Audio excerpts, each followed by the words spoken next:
নমস্কার, কেমন আছেন সবাই? আশা করছি সবাই খুব ভালো আছেন এবং সুস্থ আছেন। আজকে আপনারা শুনবেন লেখক শুদ্ধেন্দু চক্রবর্তীর আশুদা সিরিজের তৃতীয় কাহিনী ইকেবানা ফুসেগি গল্প অবলম্বনে ইকেবানা রহস্য। লেখক শুদ্ধেন্দু চক্রবর্তীর জন্ম কলকাতায় 1980 সালে, কিন্তু তিনি স্বেচ্ছায় মফস্বলবাসী। তাঁর প্রথম থ্রিলার উপন্যাস নৈবেত্তিকে আশুদার কথা প্রথম জানা যায়। এরপর একে একে মরণকূপ, সাহেববাঁধ রহস্য ও ইকেবানা ফুসিগিতে। লেখক মানুষের মনের অলিগলির মানচিত্র বিশ্লেষণ করতে বেশি ভালোবাসেন। সেই মানচিত্রের গোপন সংকেত থেকেই উঠে আসে সত্য সন্ধানী অনিমা মাসির মতন চরিত্র। মণিকণ্ঠ তেমনই এক উপন্যাস। কবিতা, গল্প, প্রবন্ধ, আখ্যান সবকিছুর ভিতরে থ্রিলার এই লেখকের বিশেষ পছন্দের ক্ষেত্র। লেখক মনে করেন প্রতিটি থ্রিলার আসলে একটি মনোবৈজ্ঞানিক অভিযান। সেই কারণেই তাঁর আশুদা সিরিজের কেন্দ্রীয় চরিত্র আশুতোষ মুখোপাধ্যায় নিজেই একজন ফরেন্সিক মনোবিজ্ঞানী। ইতিমধ্যেই আমাদের চ্যানেলে আপনারা আশুদার দুটি গল্প শুনে ফেলেছেন, হে নেপথ্যচারিণী এবং সাহেববাঁধ রহস্য। যদি এখন আপনারা সেই গল্পগুলি না শুনে থাকেন, আজকের গল্পটি শোনার শেষে ডেসক্রিপশন বক্সে অথবা আই বাটনে ক্লিক করে সেই গল্পগুলি অবশ্যই শুনে নেবেন। এবং আজকের গল্প যদি ভালো লাগে তাহলে চ্যানেলটিকে সাবস্ক্রাইব করে গল্পটিতে একটি লাইক এবং কমেন্টে অবশ্যই জানাবেন যে আপনাদের গল্পগুলি কেমন লাগছে। আজকের গল্পটি আমরা নিয়েছি অভিযান পাবলিশার্স থেকে প্রকাশিত ইকেবানা ফুসেগি এই বইটির থেকে। বইটির পারচেজিং লিঙ্ক দেওয়া থাকবে ডেসক্রিপশন বক্সে। যদি কিনতে চান অবশ্যই চেক আউট করতে ভুলবেন না। আজকের গল্পটির দৈর্ঘ্যের কারণে আমরা গল্পটিকে দুটি পর্বে বিভক্ত করছি। আজকে শুনবেন গল্পের দ্বিতীয় পর্ব। গল্পের প্রথম পর্ব যারা এখনও শোনেননি তারা ডেসক্রিপশন বক্সে অথবা পিন কমেন্টে অথবা আই বাটনে গিয়ে গল্পের প্রথম পর্বটি অবশ্যই শুনে ফেলুন। তা না হলে এই পর্বটি আপনারা বুঝতে পারবেন না। আজকে গল্প পাঠে আমি সন্তু। গল্পের প্রধান চরিত্রে অর্থাৎ আশুদার চরিত্রে আপনাদের সবার প্রিয় রাজা ভট্টাচার্য। তাহলে আর বেশি দেরি করব না, শুরু করছি আজকের গল্প লেখক শুদ্ধেন্দু চক্রবর্তীর আশুদা সিরিজের গল্প ইকেবানা ফুসেগি গল্প অবলম্বনে ইকেবানা রহস্য, দ্বিতীয় তথা অন্তিম পর্ব। আশুদার অনুমান ঠিক। ফারাদের মৃত্যুর কারণ ফুগু নাবে মনো নয়। টক্সিকোলজি রিপোর্ট আমার টেবিলে দিয়ে গেল ল্যাব অ্যাসিস্ট্যান্ট নিখিল। সেখানে স্পষ্ট লেখা আছে ফারহাদের দেহে টেট্রোডোটক্সিন পাওয়া যায়নি, বরং যেটা পাওয়া গেছে সেটা একটা অ্যালকালয়েড, লাইকোরিন। আশুদাকে খবরটা জানাবার জন্য মন উসখুস করছিল। এর ভিতরেই খবর এলো ফুগুতে বিষক্রিয়া না থাকায় পুলিশ হেফাজত থেকে সেদিন সেই শেফটিকে ছেড়ে দেওয়া হয়েছে। অবশ্য জামিন ভরতে হয়েছে। জামিন ভরেছেন অজ্ঞাত পরিচয়ের এক ব্যক্তি। তথাগত এই খবরটা জানাতে মনটা আরও উৎকণ্ঠায় ভরে গেল। টেট্রোডোটক্সিন না হোক, এই নতুন বৃষ্টি ফারহাদের দেহে এলো কি করে? এও তো এক নতুন ধাঁধা। চারপাশটা যেন বিষে বিষাক্ত হয়ে গেছে। মৃত্যু যেন শুধুই সেখানে একটা ট্যালিমার্ক, আর কিছুই নয়। ভাবতে ভাবতেই দিন গড়াল। আশুদাকে খবরটা আগেই জানিয়েছি। ঘরে ফিরে তাই আর তার ভেতরে নতুন করে তেমন কোনো বিস্ময় দেখতে পেলাম না।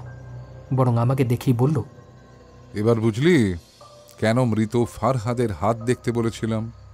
আমি ঘাড় নাড়ি। হিগান বানার নাম শুনেছিস? জাপানিরা একে মৃতদের ফুল বলে। এই বলার কারণ এই ফুল প্রধানত তারা প্রিয় মানুষের কবরকে শিয়াল কুকুরদের হাত থেকে বাঁচানোর জন্য কবরের চারপাশে পুঁতে দেয়। জাপানের বাইরে এই গাছের নাম রেড স্পাইডার লিলি। আদি বাসস্থান চীন দেশে হলেও জাপানে এদের শুধু স্ত্রী গাছটি পাওয়া যায়। এত সুন্দর এর পাতার আদল, দিব্যি যে কেউ একে পাতাবাহার বলে ভুল করবে। কিন্তু যদি কেউ ওই ফুল তুলতে যায় তার দুই হাতে মারাত্মক পচন ধরবে, কারণ এ গাছের ফুলের গোড়ায় মারাত্মক বিষ থাকে।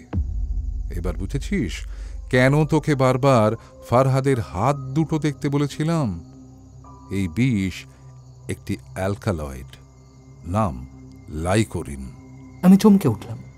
এই যৌগটি তো রিপোর্ট অনুযায়ী ফারহাদের দেহে পাওয়া গেছে, কিন্তু এই গাছ সে পেল কোত্থেকে?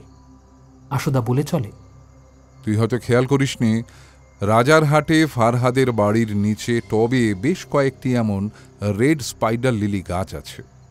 আমার ধারণা ফারহাদ জানতো এই গাছে বিষ আছে, জেনে শুনেই ও এই গাছ পুঁতেছিল। তার মানে ফারহাদ মারতে চাইতো মনে মনে? হয়তো হয়তো সেই কারণেই ওই লকারে কবিতাটি রেখে গিয়েছিল। ওটাও কি তবে একটা জেইশি? হতেই পারে। কবিতার লাইনগুলো মনে কর, লাল মাকড় অর্থাৎ রেড স্পাইডার, তোমার মতো নীল বিষাক্ত সব, সবকিছুই সেই মতো, কিন্তু শেষ দুটো লাইনের অর্থ এখনো আমি বের করতে পারিনি। হারিয়ে যাচ্ছে সুখ, আগুনে পুড়ছিল। কে আগুনে পুড়ল? কেনই বা সে হারিয়ে গেল? কিন্তু ফারহাদ মারতে চাইবে কেন? আমার ধারণা এই অবসাদগ্রস্ততা ফারহাদদের পারিবারিক। ভেবে দেখ, এই খাতায় বেগুনি ফুলগুলো যদি মুরাসাকি ধরে নি, লাল ফুলগুলো কি? শেষের দিকে তাদের এত সংখ্যারাধিক্য কেন? হয়তো জুলেখা দেবীও অবসাদে ভুগছিল। মনে মনে তার মৃত্যু চিন্তা এসেছিল। এই আত্মহত্যা প্রবণতা জাপানে নতুন নয়। প্রয়োজনে সেপুক্কু বা আত্মহত্যা করা একটা জাপানি আদব কায়দা। তার মানে ফারহাদের এই মৃত্যু কোনো খুন নয়, আত্মহত্যা? আমি কিন্তু তা বলিনি। কেন নয়? কারণ লাল মাকড়সা ফুলের গোড়ায় যে বিষ থাকে তা মানুষকে মৃত্যুর দিকে ঠেলে দেওয়ার জন্য যথেষ্ট নয়। হ্যাঁ, যদি কোনো ব্যক্তিকে একসঙ্গে অনেকটা ঘন লাল ফুলের বিষ খাওয়ানো যায় তবেই তার মৃত্যু ঘটবে। কিন্তু কে এমন করল? সেটাই তো বের করতে হবে। কথা বলতে বলতে সন্ধ্যা নেমে এলো। আশুদা টিভিতে কুরোসাওয়ার দ্য ইডিয়েট চালিয়ে দিল। কেউ কেউ বলে 1951-তে বিখ্যাত রাশমনের ঠিক পরে মুক্তি পাওয়া এই ফিল্মটি সত্যকেই অন্বেষণ করে। ফিল্মের প্রথমেই ভেসে উঠল একটি লাইন, যার বাংলা অনুবাদ এই মতো হবে: এই গল্প বিশ্বাসহীন পৃথিবীর দ্বারা একটি পবিত্র মনকে ধ্বংস করার গল্প। ঘন ঘন ফিট হওয়া, ভয় চমকে ওঠা, যুদ্ধ ফেরত, পাগলাগারদ ফেরত কিনজি কামেদাকে দেখছিলাম টিভির পর্দায়। কামেদার নাসুর প্রতি ভালোবাসা, আকামার সঙ্গে ত্রিকোণ প্রেম, শেষে উন্মত্ততা। দেখতে দেখতে মনে হলো বাস্তবতার এক সূক্ষ্ম সুতোর উপরে আমরা দাঁড়িয়ে রয়েছি যেন। তার একদিকে ভয়াবহ বাস্তব, অন্যদিকে অন্ধ অবসাদ। ভাবতে ভাবতেই হঠাৎ দেখলাম বাইরে শহরে রাতের আলো জেগে উঠেছে। সবুজ ঘেরা হ্রদের পাশ দিয়ে শহরের সড়ক যেন আলোর মুক্তমালা পড়ে রাতের জন্য সেজে উঠেছে। বাইরে খাবি? চল। আশুদা আর আমি রাতে খাবার খেতে বেরিয়ে পড়লাম। সরোবর সংলগ্ন কয়েকটি ফুটপাতবাসী ভাত রুটির দোকান আশুদার বিশেষ প্রিয়। জিজ্ঞেস করলে বলে ওদের তৈরি খাবারে সততা থাকে, জীবন থাকে। তেমনই একটি দোকানে নৈশভোজ সেরে ফ্ল্যাটে ফিরতে যাব, দেখি দরজার সামনে একটি লোক আমাদের জন্য অপেক্ষা করছে। লোকটিকে একটিবার মাত্র দেখেছিলাম আমি ফরহাদের রিও গোকুঁ রেস্তোরাঁয়। তার মৃত্যুর আগের দিন এই লোকটাই ফুগু রান্না করেছিল। আমাদের দেখে জাপানি কায়দায় প্রণাম জানিয়ে ভাঙা ইংরেজিতে যা যা বলল তার বাংলা করলে কথোপকথন এই রকম দাঁড়ায়। নমস্কার, আমার নাম আকিরা তেরাও। আমি জাপান থেকে একটা বিশেষ কাজে ভারতে এসেছি। ফারহাদের সঙ্গে আমার এই ব্যাপারে আলোচনা হয়েছিল, মধ্যিখানে উনি এমনভাবে চলে যাবেন কে জানত। আমিও বাঁধা পড়ে গেলাম আইনের শৃঙ্খলে। বেশ, চলুন উপরে, ভিতরে বসে কথা বলি। সকলে ফ্ল্যাটে বসার ঘরের দিকে চললাম। আমার বাড়ি জাপানের টোকিও শহরেই। আমি জুলেখা দেবীর মাস্তুতো ভাইয়ের ছেলে। আমি জাপানে দেশজ ইতিহাস আর ওদের জাতীয় জাদুঘরে গবেষণা করছি। এই গবেষণার কাজেই আমি জানতে পারি মুরাসাকি শিকিবুর বিখ্যাত উপন্যাস দ্য টেল অব গেনজির আসল পাণ্ডুলিপি জুলেখা দেবীর কাছে আছে। জুলেখা দেবী আর তার নিজের পরিবারের আদিপুরুষরা জাপানের রাজ পরিবারের কাছের মানুষ ও বিশ্বস্ত পার্ষদ ছিলেন। সেই কারণেই হয়তো তাঁরা এই পাণ্ডুলিপি হাতে পেয়েছিলেন। কিন্তু ভারতে আসার সময় জুলেখা দেবী সঙ্গে করে সেই পাণ্ডুলিপি নিয়ে আসেন। তারপর সেটি তিনি কোথায় রাখেন কেউ সে কথা জানে না। জাপান সরকার সেই লুপ্ত ঐশ্বর্য ফিরে পেতে বদ্ধপরিকর। আর তখনই আমার ফারহাদের সঙ্গে যোগাযোগ হয়। ফারহাদ বলে সে আমাকে এই বিষয়ে সাহায্য করতে পারে, আর সেই কারণেই আমার কলকাতায় আসা। আমাকে বলুন তো, এমন কেউ বা কারা আছে যে আপনাদের এই হারানো পাণ্ডুলিপির কথা জানতে পারে? থাকতে পারে। জাপানের একটা উগ্রবাদী সংগঠন নিহন কাকুমেই, তারা বর্তমান জাপান সরকারকে মানে না। তাদের কাছে এই পাণ্ডুলিপির তথ্য থাকতে পারে। তারা এই পাণ্ডুলিপি হাতে পেলে অস্ত্র কেনার টাকা জোগাড় করার অভিপ্রায় চীনকে বেচে দিতে পারে। আর একটা কথা আমাকে বলুন আকিরা, আন্তর্জাতিক বাজারে এই পাণ্ডুলিপির মূল্য কত হতে পারে?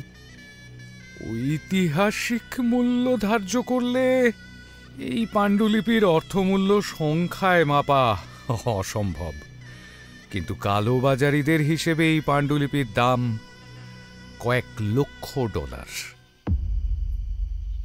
আলোচনার সাথে সাথেই রাত বাড়ছিল।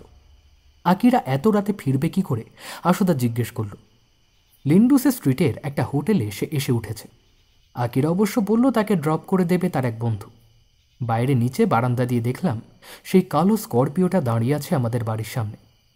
তবে কি এই গাড়ি আকিরার? সেই কারণেই আশুদা ওই গাড়ির প্রসঙ্গ উঠলে তেমন বিচলিত হয় না। আকিরার আমাদের কাছে আসবার কারণ জুলেখা দেবীর ইকেবানার খাতা। ওই খাতায় মুরাসাকির পাণ্ডুলিপির চাবি আছে।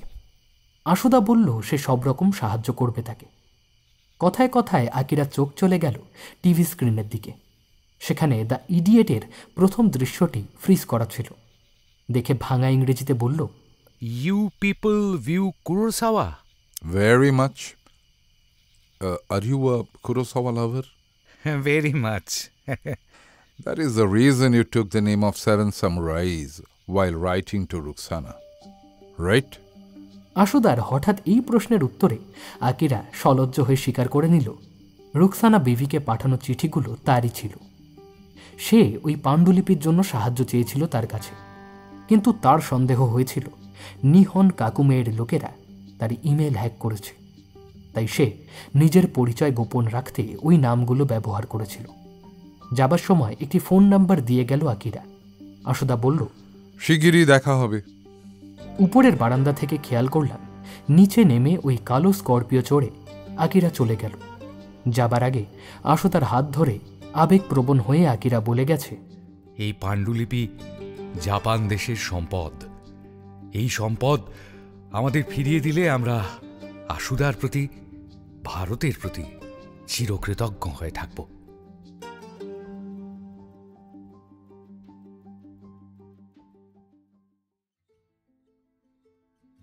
এর মাঝে আরও দুদিন ঘটনাহীনভাবেই কাটল।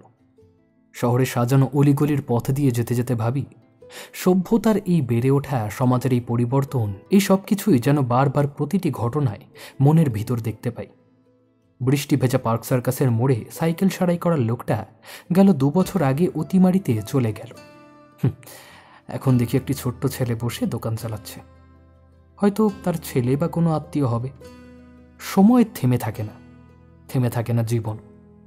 পথ চলার ছলে একবার রিওগোকু সুশি ইয়া লেক রোডের আউটলেটের সামনে দিয়ে ফিরছিলাম।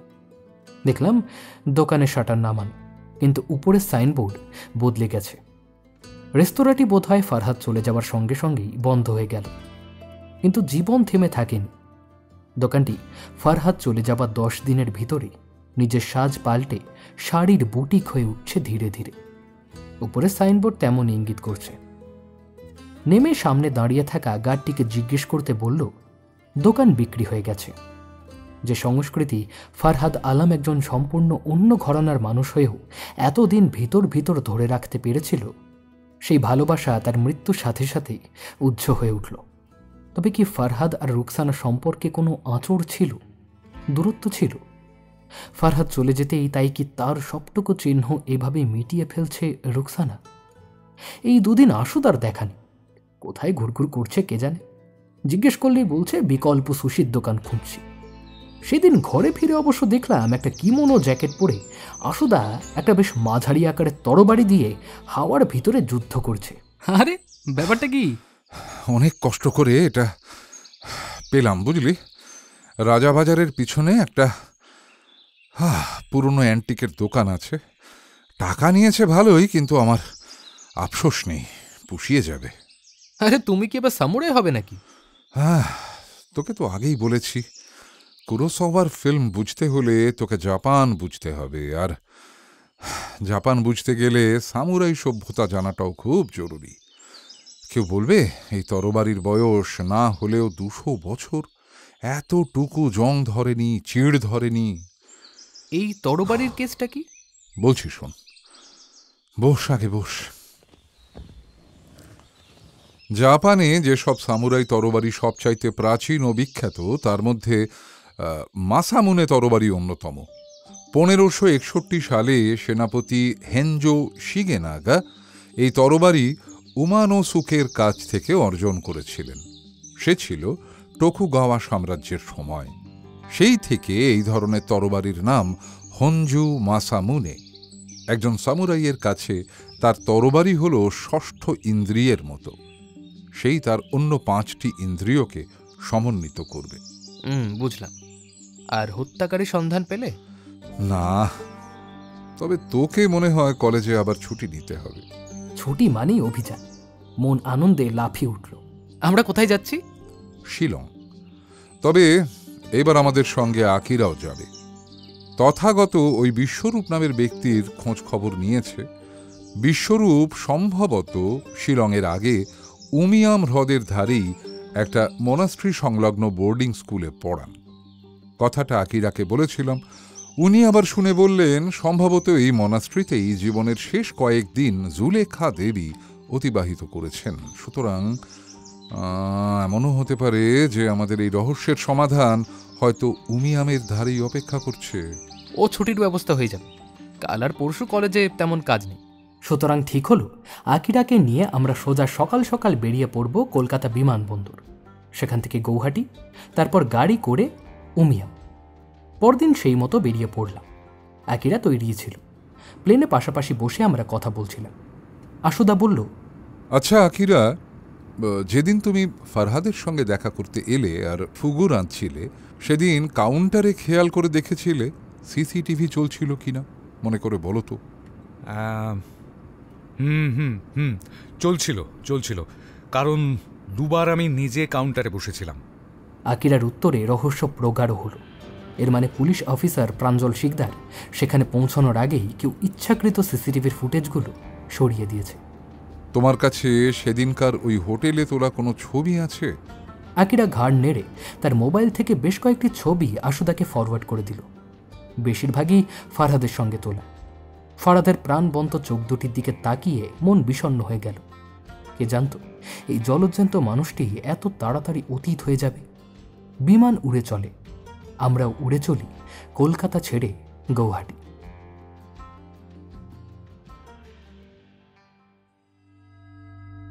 সে ছিল জাপানে 16 শতকের একদম শেষের দিক। জাপানের দাইমো সম্রাট ওডা নোবুনাগা তখন জাপানের খণ্ড খণ্ড রাজ্যগুলিকে নিজের বুদ্ধি, সামরিক কৌশল আর ঔদ্ধত্য দিয়ে একত্রিত করবার চেষ্টা করছেন।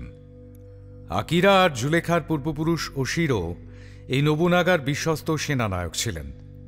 নোবুনাগা শুধুই জাপানের ভূমিকে রাজনৈতিকভাবেই একত্রিত করতে চাননি, তিনি তাকে সাংস্কৃতিকভাবেও ঐক্যবদ্ধ করতে চেয়েছিলেন। তাই কিয়োটো ঢোকা মাত্র তিনি কিয়োটোর রাজ সংগ্রহশালার সংরক্ষিত মূল্যবান পুঁথি, সংকেত ও ভাস্কর্য পুনরায় সংরক্ষণে মননশীল হলেন। কিন্তু তাঁর সেই সেঙ্গোকু রাজত্বকাল দীর্ঘস্থায়ী হল না। 1582 সালের 21শে জুন নোবুনাগা বিশ্বাসঘাতকতার শিকার হলেন। বিশ্বাসঘাতক আর কেউ নয়, তাঁরই বিশ্বস্ত সেনাপতি আকেইচি মিৎসুহিদে।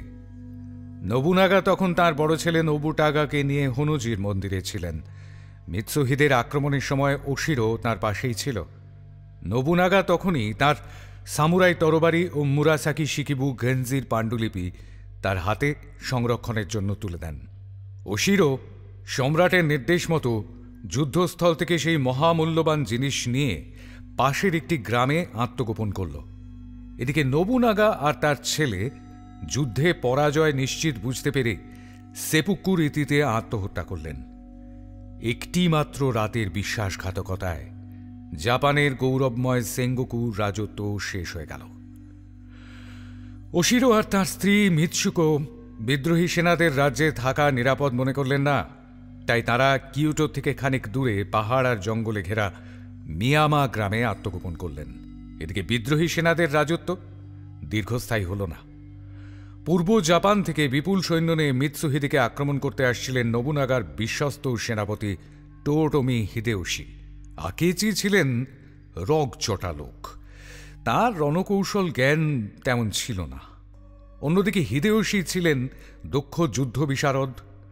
মাত্র ১৩ দিন জাপানের শোগান থাকার পর ইয়ামাজাকির যুদ্ধে হিদেয়োশি মিৎসুহিদের সৈন্যকে তছনছ করে নোবুনাগার সঙ্গে বিশ্বাসঘাতকতার বদলা নিলেন। মিয়ামাতে বসে ওশিরো আর মিৎসুকো নিয়মিত এই খবর পাচ্ছিলেন গ্রামবাসী মারফত। হিদেয়োশিকে তিনি চিনতেন, একসঙ্গে বহু যুদ্ধে কাঁধে কাঁধ মিলিয়ে লড়েছেন একসময়। হিদেয়োশি কিয়োটো দখল করার পর ওশিরো ঠিক করলেন তিনি হিদেয়োশির কাছে গিয়ে আত্মসমর্পণ করবেন। তো নোবুনাগার দেওয়া সম্পদ নিয়ে ওশিরো আর মিৎসুকো একদিন গোপনে দেখা করলেন রানী নেনের সঙ্গে। ইয়োশিকো নেনে হিদেয়োশির মহিষী। তিনি যেমন সুন্দরী তেমনই বুদ্ধিমতী, যেমন স্নেহশীলা তেমনই কঠোর। নেনের মিৎসুকোকে পছন্দ হয়ে গেল। হিদেয়োশি তখন আশপাশ থেকে ধেয়ে আসা একের পর এক দাইমোদের আক্রমণ ঠেকাচ্ছেন। কিয়োটোর থেকে সামান্য কিছু দূরে নোবুনাগার এক ছেলেকে ঢাল করে তার আরেক সেনাপতি শিবাটা কাতসুয়ে তখন হিদেয়োশির বিরুদ্ধে ষড়যন্ত্র করছেন। হিদেয়োশি সেই বিদ্রোহ দমনের জন্য তৈরি হচ্ছিলেন। ওশিরো ঠিক করলেন তিনিও সম্রাটের সঙ্গে যুদ্ধে যাবেন। বীর সামুরাইয়ের রক্ত তাঁর শরীরে, ঘরের আড়ালে কতদিন মুখ লুকিয়ে বসে থাকবেন?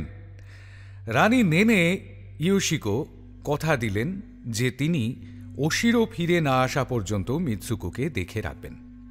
মিৎসুকো তখন ৪ মাসের অন্তঃসত্ত্বা। সিজুগাটাকের ভয়াবহ যুদ্ধে হিদেয়োশি আর কাতসুয়ের সেনাবাহিনী মুখোমুখি হল। যুদ্ধে হিদেয়োশি জয়ী হলেন ঠিকই, কিন্তু ওশিরোর আর কিয়োটো ফেরা হল না। শত্রুর ছোড়া তীর তার হৃৎপিণ্ড ছেদ করে দিয়েছে যুদ্ধক্ষেত্রে। ওশিরোর মৃত্যু সংবাদ পাওয়া মাত্র মিৎসুকো ঠিক করলেন তিনিও আর প্রাণ রাখবেন না। কিন্তু রানী নেনে তাকে বোঝালেন। শেষমেশ মিৎসুকো রাজি হলেন। হিদেয়োশির সভায় তিনি রয়ে গেলেন লিপিকার হিসেবে। সম্রাট ওশিরোর শহীদ হওয়ার সম্মান হিসেবে নোবুনাগার দেওয়া সম্পদ মিৎসুকোর পারিবারিক সম্পত্তি ঘোষণা করলেন। মিৎসুকো সময় মতো একটি পুত্র সন্তান প্রসব করলেন, আর তার নাম হল শিরো। শিরো জন্মের কয়েক বছর পর মিৎসুকো আত্মহত্যা করলেন। তবে শিরোর জন্য রেখে গেলেন তাঁর আত্মজীবনী আর পারিবারিক সম্পদ। সেই সম্পদ বংশানুক্রমে হাত বদল হতে হতে একদিন এলো জুলেখার কাছে। জুলেখা তখন বিবাহিত, সাদেক মিয়া স্ত্রী। সাদেক দ্বিতীয় বিয়ে করলে জুলেখা অভিমানে শিলংয়ে চলে এলেন, কিন্তু সঙ্গে সেই পারিবারিক সম্পদটি আনতে ভুললেন না। আমরা সেই সম্পদের খোঁজেই চলেছি এখন। আকিরার ইতিহাসবিদের মতন আমাদের এই কাহিনী শোনানোর পর মনে হল পৃথিবীর এক ভূখণ্ডের গৌরবময় অধ্যায় যেন আমার অগোচরে রয়ে গিয়েছে। আজ যেন তার জানলা খুলে দিল আকিরা। গুয়াহাটি নামতেই দেখলাম এয়ারপোর্টে আমাদের জন্য অপেক্ষা করছে একটি কালো স্করপিও। আমি চমকে উঠলাম। এই গাড়ি তো আমি রাজারহাটে ফারহাদের বাড়ির সামনে দেখেছি। আশুদা অবশ্য নিরুদ্বিগ্নভাবেই গাড়িটার দিকে এগিয়ে গেল। গাড়ি থেকে একজন প্রৌঢ় ভদ্রলোক নেমে এলেন। আশুদা করমর্দন করতে করতে আমাদের পরিচয় দিল। নমস্কার বিশ্বরূপ বাবু, ইনি আকিরা তেরাও, আপনি তো চেনেন একে। আর ও আমার ভাই ডক্টর অর্কপ্রভ সান্যাল, ফরেন্সিক বিশেষজ্ঞ। আশুদা তার মানে জানতো ওই গাড়ি বিশ্বরূপ গোস্বামীর, জেনে শুনে গোপন করে গেছে। আমরা গাড়িতে উঠতে যাব, ঠিক সেই সময় পুলিশ অফিসার প্রাঞ্জল শিকদার একটা জিপ থেকে নেমে দৌড়ে এলো। আশুদা সামান্য আশ্চর্য হয়ে বলল, সে কি প্রাঞ্জল বাবু, আপনি এখানে? প্রাঞ্জল স্যালিউটের ভঙ্গিতে দাঁড়িয়ে বলল, তথাগত স্যার আমাকে পাঠালেন, বললেন ওই উগ্রপন্থী দলের কেউ তো এখনো ধরা পড়েনি, আপনারা যে কাজে যাচ্ছেন তাতে বিপদ আসতে পারে, তাই। বেশ বেশ, ভালোই করেছেন এসে। চলুন এগোনো যাক। স্করপিওতে 5 জন বসে পড়লাম। গুয়াহাটি ছাড়িয়ে গাড়ি মেঘালয়ের পথ ধরল। এই রাজ্যের নামকরণের সঙ্গে আমাদের কবিগুরুর নাম জড়িয়ে রয়েছে, এমনটা ভাবলেই কেমন ভিতর ভিতর রোমাঞ্চ হয়। পথ প্রশস্ত হতে হতে ক্রমশ পাহাড়ি হয়ে উঠল। আশুদা বিশ্বরূপবাবুর পাশেই সামনের সিটে বসেছে। গাড়ি চালাচ্ছেন বিশ্বরূপবাবু নিজে। ফারহাদের মৃত্যুর দিন আমাকে মেসেজটা না করলে কিন্তু আপনিও সন্দেহের তালিকাতেই থাকতেন বিশ্বরূপবাবু। তা তো বটেই। আপনি এই শিলংয়ে কতদিন? জন্ম থেকেই। যে মনস্ট্রি আর তার সংলগ্ন অনাথ আশ্রমে আমরা যাচ্ছি, সেই আশ্রমেই আমার বেড়ে ওঠা। বিশ্বরূপবাবু তার জন্মের ইতিহাস বলছিলেন।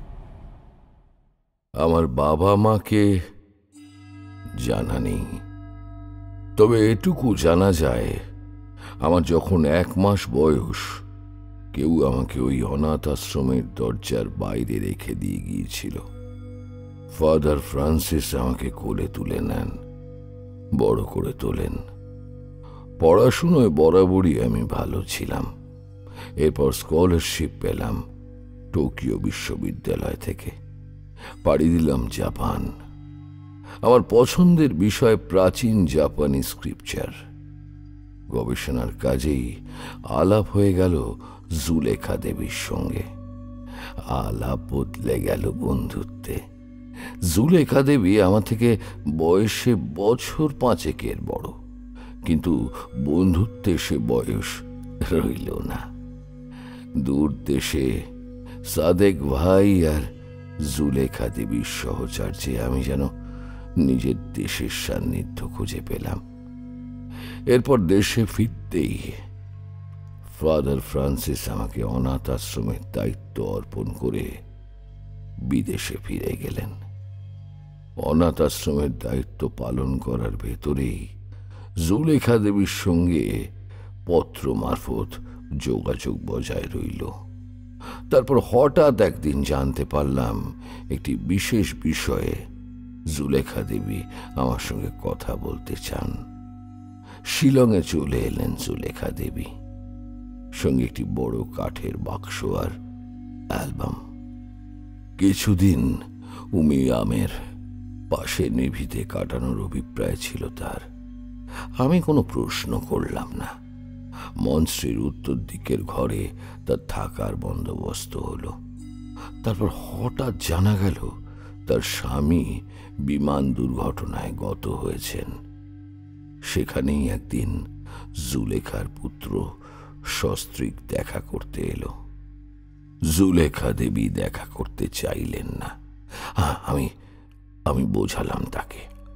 তখন তার সঙ্গে আনা অ্যালবামটি ফারহাদের হাতে তুলে দিয়ে বললেন, জাপান সরকার কখনো কারোকে তার কাছে পাঠালে ফারহাদ যেন আমার সঙ্গে যোগাযোগ করে। এরপর একদিন জুলেখা দেবী সব ছেড়ে চলে গেলেন। তার প্রিয় ফুল সাজিয়ে রাখতেন তার ঘরে।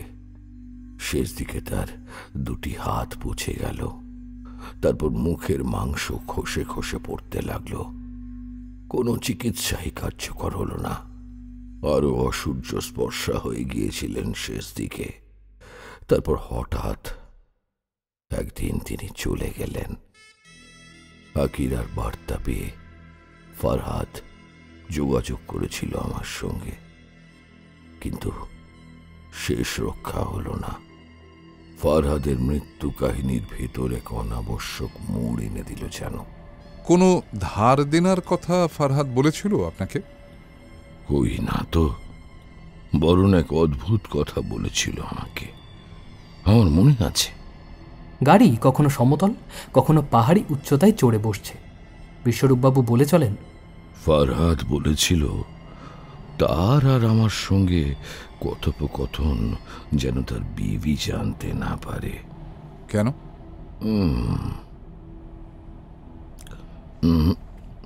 তা ঠিক জানি না, তবে ফারহাদ তার বিবি আর শালাবাবুকে তেমন বিশ্বাস করত না বলেই মনে হয়। সবুজে ঘেরা পাহাড়ি দেশ মেঘালয়ের বুকে কারা যেন সভ্যতার ছেনি হাতুড়ি গেঁথে দিচ্ছে। পাহাড় থেকে পাথর বের করে নিচ্ছে বড় বড় বুলডোজার। অসহায় পাহাড় যশোর রোডের শিশু গাছের মতন সপ্রশ্ন চোখে তাকিয়ে আছে সভ্যতার দিকে। ওই ভগ্নপ্রায় পাহাড় যেন জুলেখা দেবীর দুই চোখ। ওনার ছবি কাছ থেকে দেখিনি, কিন্তু মনের ভিতর যেন একটি অবয়ব তৈরি হয়েছে নিজের অগোচরে। গাড়ি সবুজ আর শান্ত বিলীয়মান পাহাড়ের দ্বন্দ্ব ছেড়ে আবার উচ্চতার পথ ধরল। কাছ দিয়ে কুলকুল শব্দ আসছে, যেন কোনো পাহাড়ি ঝোড়া হবে হয়তো। আশেপাশে ঝিঁঝি পোকা ডাকছে অদ্ভুত সুরে। তারই ভেতর উমিয়াম নদী আর তার হ্রদ। বর্ষাকালে পর্যটক সামান্য কম। বিশ্বরূপবাবু সন্তর্পণে গাড়ি নিয়ে ঢুকলেন উমিয়াম পার্শ্ববর্তী একটি গেটের ভিতর। গেটের উপর লেখা সেন্ট ফ্রান্সিস মেমোরিয়াল মিশন। এখানেই জুলেখা দেবী সমাহিত। তবে কি এখানেই আমাদের ইকেবানা খাতার সমাধান অপেক্ষা করছে? কে জানে।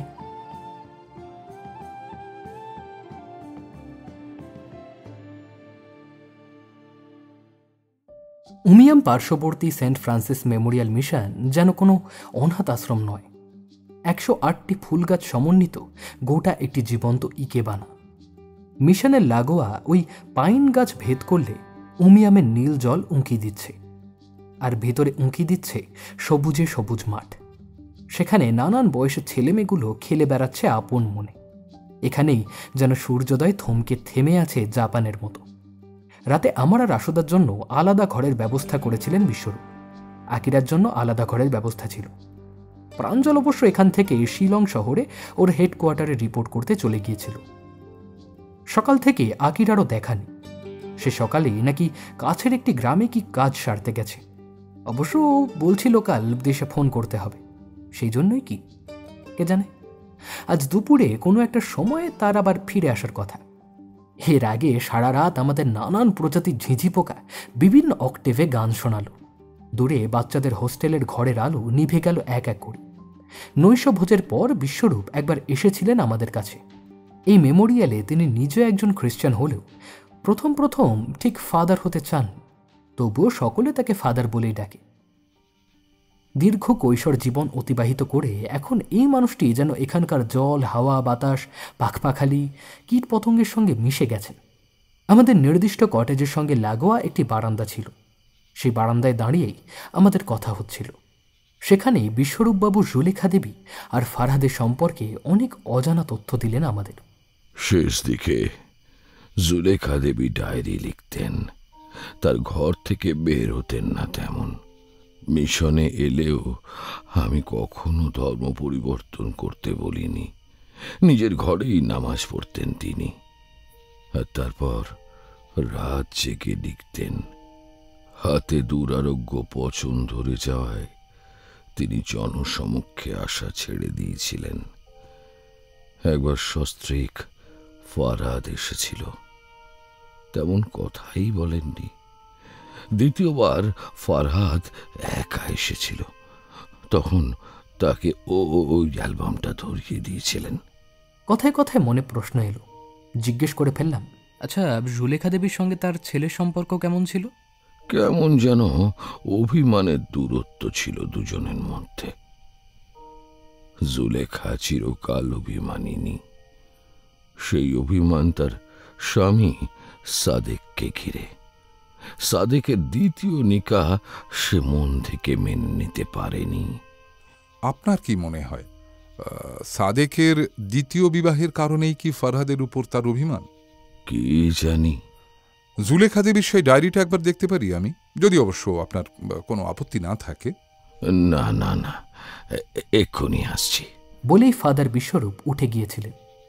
কিছুক্ষণ বাদেই ঘর থেকে এনে দিলেন লাল ভেলভেটে মোড়া একটি ডায়েরি। আশুদা ডায়েরিটা হাতে নিয়ে বলেছিল, আজ রাতে ডায়েরিটা আমি একটু আমার কাছেই রাখছি, হ্যাঁ, কাল ফেরত দেব।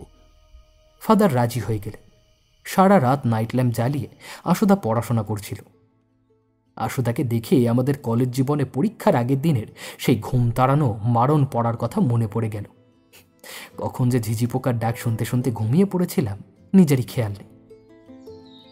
ঘুম ভাঙতেই দেখলাম উদীয়মান সূর্যের দেশের মতো উমিয়ামের কোলে মিশন জেগে উঠেছে। সবুজ গালিজা, ক্লাসঘর, হোস্টেল ছাড়াও এই মিশনে একটি ছোট্ট ক্যাথেড্রাল আছে। সেখান থেকে প্রার্থনার ঘণ্টা ভেসে আসছিল। ঘরে আশুদাকে খুঁজে পেলাম না কোথাও। অগত্যা একাই বেরিয়ে পড়লাম। ক্যাথেড্রালে ছেলেমেয়েরা প্রার্থনার জন্য জড়ো হয়েছে। আমি একদম শেষের দিকে বসে পড়লাম। একদম সামনে যিশুর ক্রসের ঠিক নিচেই একটি নিমজ্জিত সোনার বুদ্ধ মূর্তি। এমন অদ্ভুত সমন্বয় এর আগে কখনো আমি দেখিনি। হয়তো এই কারণেই এই মিশনকে কেউ কেউ মোনাস্ট্রি বলে। অদ্ভুত সুর মূর্ছনায় গান বাজাচ্ছে একটি সুন্দরী যুবতী, বয়স 20-22। তার বাজানো সুরে খ্রিস্টান ক্যারল আর বুদ্ধিস্ট গং মিলেমিশে এক অভূতপূর্ব আবহ তৈরি করছিল। সারা প্রার্থনা ঘরের কোথাও অনেক খুঁজেও আমি আশুদাকে দেখতে পেলাম না, কিন্তু সেই সুর শুনতে শুনতেই কখন যেন সেই খোঁজ ছেড়েই দিলাম। চোখ বন্ধ করে দেখলাম একটি শ্বেত শুভ্র সিঁড়ি যেন সবুজ ঘাসের গালিচা থেকে আকাশের দিকে উঠে যাচ্ছে, ঠিক যেমন জাপানি চলচ্চিত্র নির্মাতা ও ঔপন্যাসিক ইয়োকিও মিশিমা তার ঘরের পিছনে বানিয়েছিলেন।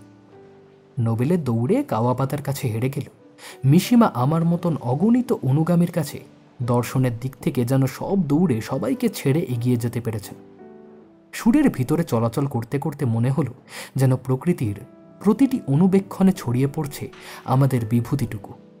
এই বিভূতিতে যেন আমার অস্তিত্ব, ক্ষণিকের পরিবর্তনে। সেখানে যিশু ঈসা বা ভগবান বুদ্ধ মিলেমিশে একাকার, এক মুক্ত মানবতা। ফাদার বিশ্বরূপের স্পর্শে সম্ভিত ফিরে পেলাম। কেমন লাগলো? অপূর্ব। মনে হলো এই যেন অন্য কোনো গ্রহে চলে এসেছি। চলুন, যেতে যেতে বলছি। ক্যাথেড্রাল থেকে বেরোতে বেরোতে বিশ্বরূপ বললেন, ওই যে মেয়েটাকে দেখলেন, ওর নাম সোফিয়া। ও ছিল জুলেখা দেবীর মানস কন্যা।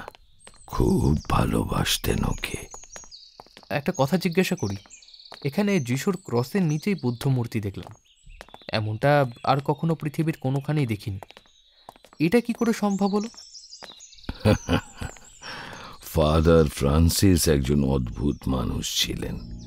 তিনি এখানে আসার আগে ভুটানের একটি বৌদ্ধ গুম্ফায় ছিলেন বহু বছর। এখানে এসে ব্যাপটাইজড হন ঠিকই, কিন্তু মিশনে কখনো তিনি কোনো ধর্মীয় গোঁড়ামি বরদাস্ত করেননি। তার কাছে মানবতাই পৃথিবীর শ্রেষ্ঠ ধর্ম ছিল। কথা বলতে বলতেই হঠাৎ দেখলাম আশুদা বাগানের পশ্চিম দিকে 2 হাত মাথার উপরে তুলে এক পায়ে সূর্য প্রণামের মতন দাঁড়িয়ে আছে। আমাদের আসতে দেখে হেসে বেশ খেলোয়াড়ের মতন দৌড়ে আসতে আসতে বলল, এই অঞ্চলে আলো বাতাসের একটা আলাদা প্রভাব আছে, বুঝলেন? শরীর কয়েক সেকেন্ডে চনমনে হয়ে উঠেছে। তুমি কি শরীর চর্চায় মন দিলে নাকি আশুদা? দিলেই হয়, মন্দ কি? বিশ্বরূপবাবু, আপনার এই মিশন সত্যিই খুব নেশা ধরিয়ে দেয়। মনে হচ্ছিল আরো কয়েকটা দিন থেকে যাই। অর্কর কলেজটা না থাকলে থেকেই যেতাম। তা তো ভালোই। আপনারা এলে এই নির্জনে বাংলার সান্নিধ্য পাই। ফাদার ফ্রান্সিস বাংলা পড়াতেন আমাকে। সত্যি আমি জানি না তিনি আসলে কি ছিলেন, বাঙালি, তিব্বতী, অসমিয়া নাকি খাসি আদিবাসী। তবে আমাকে বাঙালি করে তুললেও আমার বাংলায় তেমন যাওয়া হলো আর কই। ডায়েরিটা পড়লেন? পড়লাম, আপনাকে ফেরত দিয়ে দেবো আজ। তবে ডায়েরিতে কয়েকটা পাতা নেই, সেগুলো ফেরত দিতে পারবো না। কিন্তু ও, তা তো জানতাম না। আসলে নিজে উল্টিয়ে দেখিনি তো কখনো। সে ঠিক আছে, চলুন আজ যে কাজে এসেছি সেটা করা যাক। কোথায় আপনার জুলেখা দেবীর কাঠের সিন্দুক? দেখব আজ দুপুরে। বাচ্চাদের ক্লাসগুলো হয়ে যাক, আপনারা ততক্ষণ চারপাশটা একটু ঘুরে দেখুন। ফাদার বিশ্বরূপ আমাদের রেখে চলে গেল আবার চ্যাপেলের দিকে। আমি আর আশুদা হাঁটতে হাঁটতে বাগানের একটি কোণে চলে এসেছিলাম। সেখানে একটি জায়গায় মাটির উপরে ফুল রাখা, উপরে ফলকে উর্দু আর ইংরেজিতে লেখা জুলেখা বিবি। এই তাহলে জুলেখা দেবীর সমাধি। আমরা হাত জোড় করে প্রার্থনা জানিয়ে ঘরের দিকে ফিরে আসছিলাম। আশুদা বলল, কি অদ্ভুত ব্যাপার বলতো, সকাল থেকেই আকিরা আর প্রাঞ্জল দুজনের ফোনেই সুইচ অফ। সে কি, ওদের কি কোনো বিপদ হলো? হতেই পারে। সবসময় জানবি সুন্দরের আড়ালেই বিষাক্ত বিপদ লুকিয়ে থাকে, রেড স্পাইডার লিলির মতো। এখানে খুব সাবধানে থাকবি। তোমার কি মনে হয় নিহন কাকুমের জঙ্গিরা আমাদের উপর নজর রাখছে? অসম্ভব নয়। নিহন কাকুমেই মানে জানিস? নিহন মানে সূর্য, আর কাকুমেই মানে বিপ্লব। উদীয়মান সূর্যের দেশে বিপ্লব নতুন নয় রে। কুরোসাওয়া নিজেও তার শিকার হয়েছিলেন, তাই সাবধান। ডায়েরিতে কিছু পেলে? অনেক কিছু। এটুকু বলতে পারি, ফারহাদের সঙ্গে জুলেখার মনান্তরের কারণ শুধুই ফারহাদের বাবা সাদেক নয়। তাহলে? এখনও তত্ত্ব অনুমানের উপর নির্ভরশীল, তাই সঠিক বলা ঠিক হবে না। তবে দুটো বিষয় নিশ্চিত। এক, কেউ জেনে বুঝে কয়েকটি পাতা সরিয়ে নিয়েছে ডায়েরি থেকে। দুই, জুলেখা তিল তিল করে আত্মহত্যা করেছে, সম্ভবত একই বিষ, লাইকোরিন। গাছের নাম হিগান বানা, মৃত্যুর ফুল। তার মানে ওই অ্যালবামটায় লেখা কবিতা জুলেখা দেবীর জিসেই, মানে মৃত্যু কবিতা? সম্ভবত।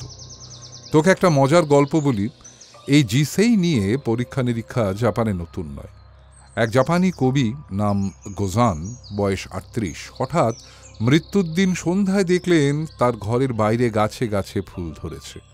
দেখা মাত্র বুঝলেন তাঁর মৃত্যু আসন্ন। তৎক্ষণাৎ লিখে ফেললেন কবিতা, কা ইয়া হিরাকি নরি তোকু তরিনো কিরা বিয়াকা। বাংলা করলে এই হাইকু হবে এরকম: বাতাসে ফুল রেণুর গন্ধ, বাঁধন ছাড়া পাখির কুজন, যেন সত্যের প্রতিধ্বনি। মৃত্যুকে নিয়ে এতটা রসিক, এতটা রোম্যান্টিক বোধহয় জাপানিদের মতো আর কেউই হতে পারেনি। কখনো কখনো সে মৃত্যুর প্রতি আকর্ষণ জীবনী শক্তিকেও হারিয়ে দিয়েছে যেন। কি বলিস? আমরা ঘরের দিকে ফিরে চলেছি, মন উৎকণ্ঠিত। কখন দেখব সেই আশ্চর্য রত্ন সকট?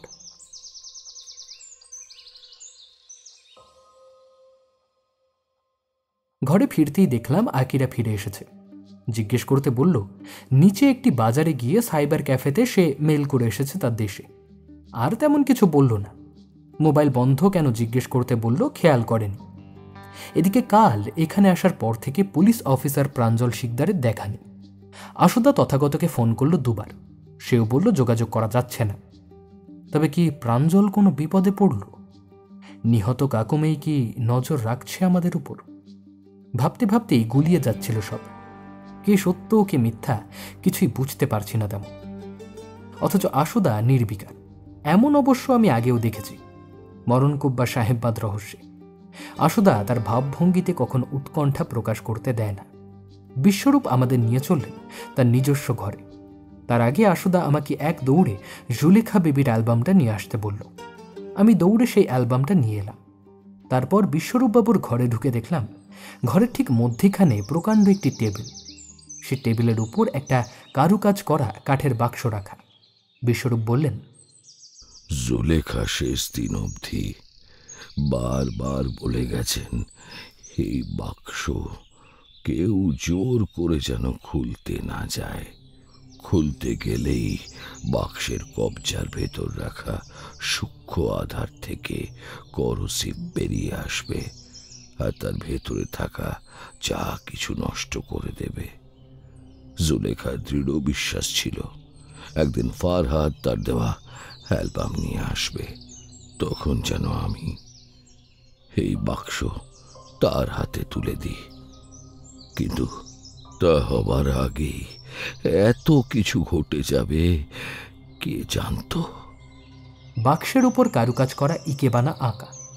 তার 2 প্রান্তে আড়াআড়িভাবে 2টি ফুলের চিহ্ন। 2টি ফুলে 5টি করে পাপড়ি। তবে বাম প্রান্তে খোদাই করা ফুলের চারধারে একটি বলয় আছে, আর ডান প্রান্তে সেই বলয়টি নেই। বাক্সের কানা ঘেঁষে 16টি সরু সরু উলম্ব করে রাখা চাকতি। আধুনিক সুটকেসে কম্বিনেশন লকে ঠিক যেমন থাকে। চাকতি ঘোরালে একটি সংখ্যা ভেসে উঠবে তার উপরের খোপে। সেই নম্বরের কম্বিনেশন ঠিক ঠিক মিললেই এই বাক্স খুলে যাবে অনুমান করা যায়।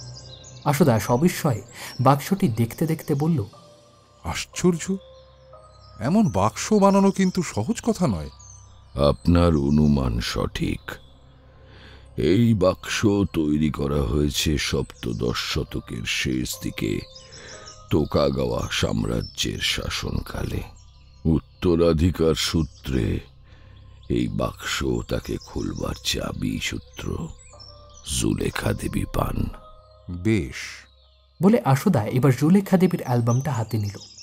বাক্সের এক প্রান্তে বিশ্বরূপ, অন্য প্রান্তে আমি। আশুদার মুখোমুখি আকিরা।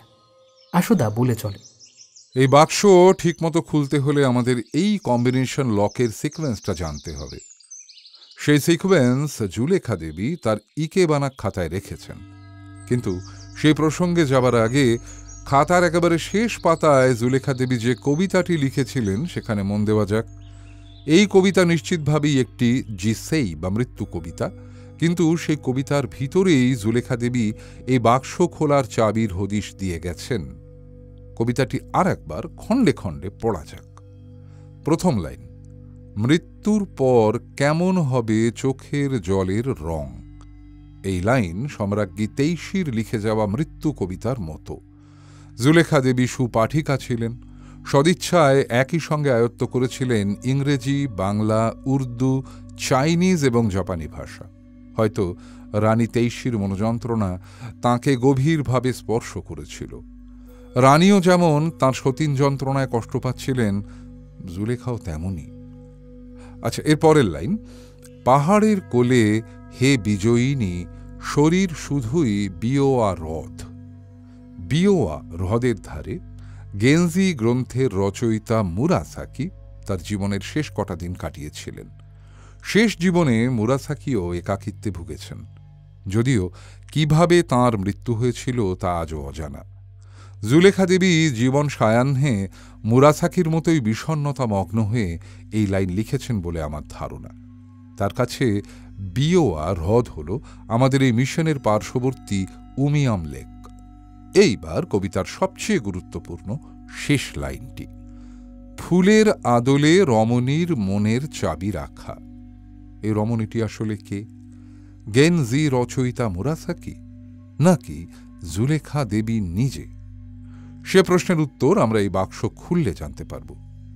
দেখা যাক ফুলের আদলে কিভাবে রমণীর মনের চাবি খোলে। আগেই বলেছি, বাক্সের কানা ঘেঁষে সুটকেসের কম্বিনেশন লকের মতন চাকা বসানো, কিন্তু সেখানে কোনো সংখ্যা নেই, আছে ফুল। একটি ফুল থেকে 9টি ফুল। আশুদা জুলেখা দেবীর অ্যালবামটা নিয়ে এলো এবার। তারপর আমাকে বলল, এই অ্যালবামটা ধরলে ফুলের আদল বলতে প্রথমেই তোর কি মনে আসবে অর্ক? ইকেবানা।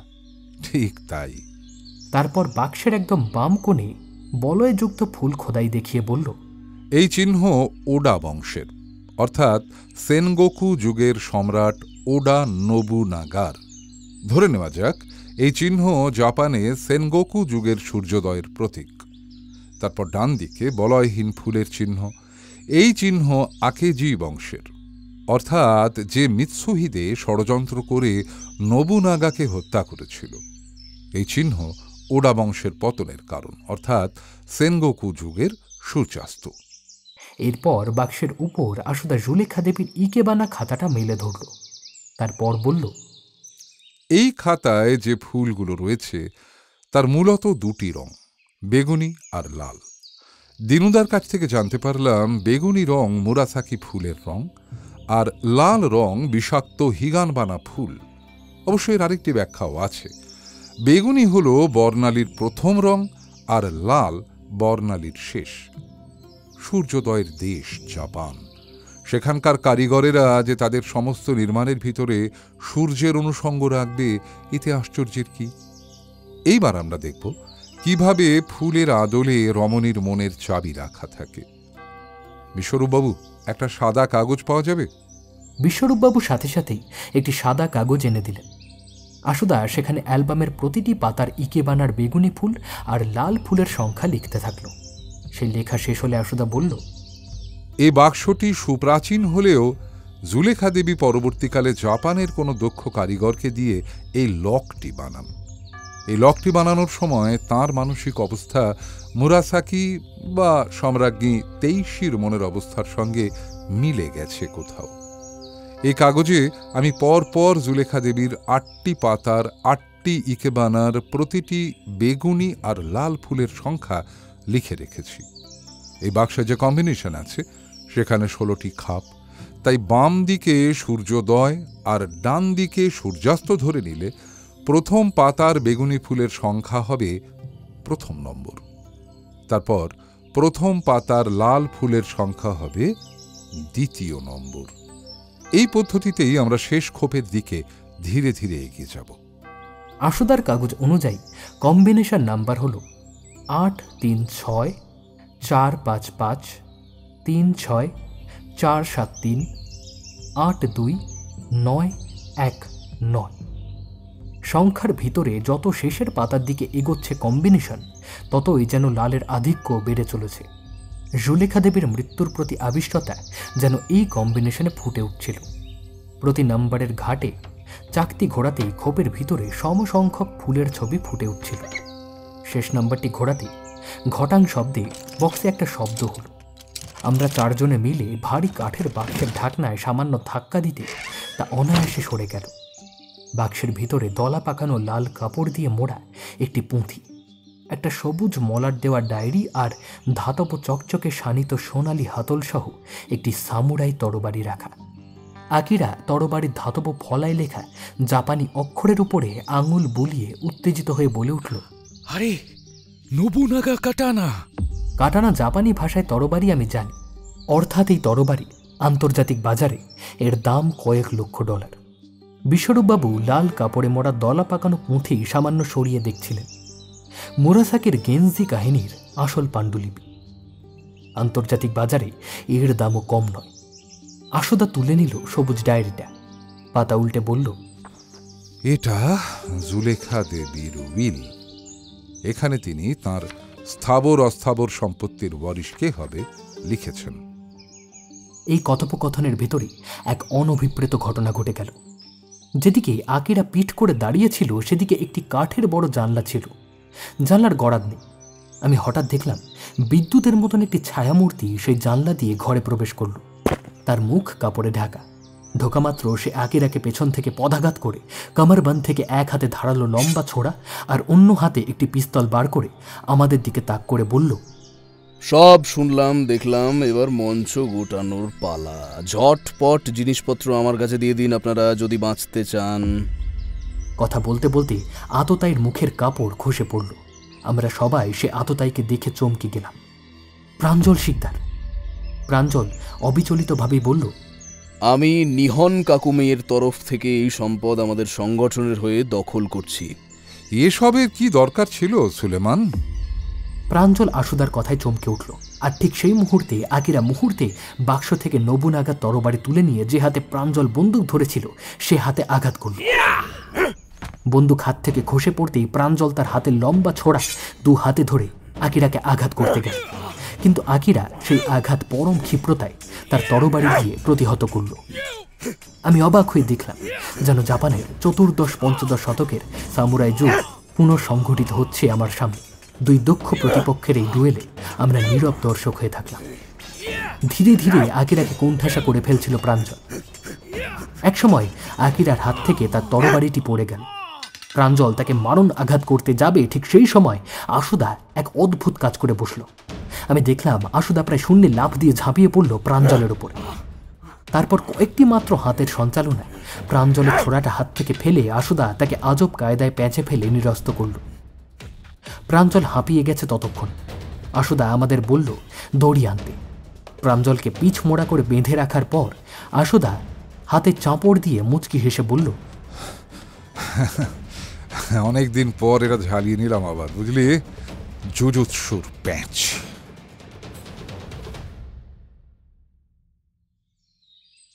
কুরোসাওয়া ড্রিম সিনেমার নায়কের মতোই আমরা সকলে যেন তুষার ঝড় বিধ্বস্ত সেনা পল্টনের মতন হতচকিত হয়ে বসে আছি ঘরে। আমাদের সামনে পুলিশ অফিসার প্রাঞ্জল শিকদার চেয়ারের সঙ্গে পিছ মোড়া করে আষ্টে পৃষ্ঠে বাঁধা। আমাদের সামনে তার পরিচিত রূপ প্রাঞ্জল হলেও তার আসল পরিচয় আশুদা ছাড়া আমরা কেউই জানি না। যেন তুষার ঝড়ের ভিতরে আলো আঁধারি হাতড়ে এগিয়ে চলেছি। আশুদা একটিবার মাত্র তাকে সুলেমান বলে ডেকেছিল। এই সুলেমান আসলে কি? এমন সব ভাবনা উথাল পাথালের ভিতরেই আশুদা বলতে শুরু করল। যেদিন আমি প্রথম প্রাঞ্জলকে দেখি সেদিনই কেন জানি না ওর উপরে একটা সন্দেহ দানা বেঁধেছিল, কিন্তু ওর প্রকৃত পরিচয় আমি কখনোই জানতে পারতাম না যদি না বিশ্বরূপবাবু আমার হাতে জুলেখা দেবীর ডায়েরিটা তুলে না দিতেন। এই ডায়েরি পড়তে পড়তে জানতে পারলাম অনেক কিছু। জুলেখা দেবীর সতীন শর্মিষ্ঠা আর তার স্বামী সাদেকের সম্পর্ক তিনি মেনে নিতে পারেননি। ফারহাদ তখন 18 ছুঁই ছুঁই। সাদেক নববিবাহিত স্ত্রীকে নিয়ে দাম্পত্য শুরু করলেন। শর্মিষ্ঠা গর্ভবতী হল। জুলেখা দেবী ফারহাদকে কলকাতায় পাঠিয়ে দিলেন। ফারহাদকে কলকাতায় মেটিয়া বুরুজে রেখে এলেন সাদেক। কিছুদিনের মধ্যেই ফারহাদ খুব তৎপরতার সঙ্গে তার ব্যবসায় সফল হতে শুরু করল। ফারহাদের কলকাতা ফিরে যাবার কিছুদিনের ভেতরে জুলেখা বিবিও চলে এলেন শিলং। কলকাতায় তিনি ছিলেন মাত্র কয়েকদিন। সম্ভবত সেই সময়ই একটি পারিবারিক ছবি তিনি মেটিয়া বুরুজের বাড়ির জন্য রেখে যান। জুলেখা বিবির জন্ম, জীবন পথ কোনোটাই সহজ ছিল না। একদিকে তাঁর রক্তে জাপানি ভারতীয় বাঙালি সংস্কৃতির মিশ্রণ। জুলেখার বাবা বাঙালি মুসলমান হলেও মা ছিলেন জাপানি। এরপর সাদেকের দ্বিতীয় বিবাহ, সেখানেও তার ভিতরে এক অন্তর্কলহ। জুলেখা ভিতরে ভিতরে এক ধরনের অস্তিত্বের সংকটে ভুগছিলেন। অবশ্য নিজের নিজস্ব পরিচয় খোঁজবার এই সংগ্রাম সম্ভবত একজন নারীর কাছে নতুন কিছু নয়। তো যাই হোক, জুলেখা দেবী সেই পরিচয়ের খোঁজ চালিয়ে যেতে যেতেই পারিবারিক দায়বদ্ধতা থেকে এই বাক্স নিয়ে এলেন শিলংয়ে।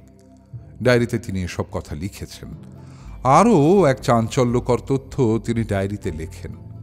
শর্মিষ্ঠা সন্তান প্রসব করলেন।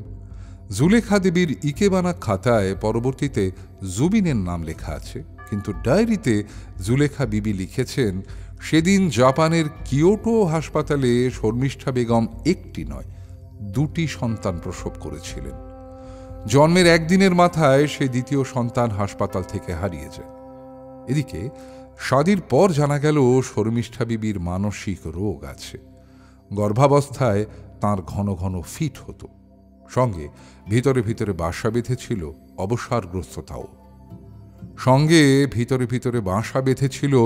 অবসাদগ্রস্ততাও।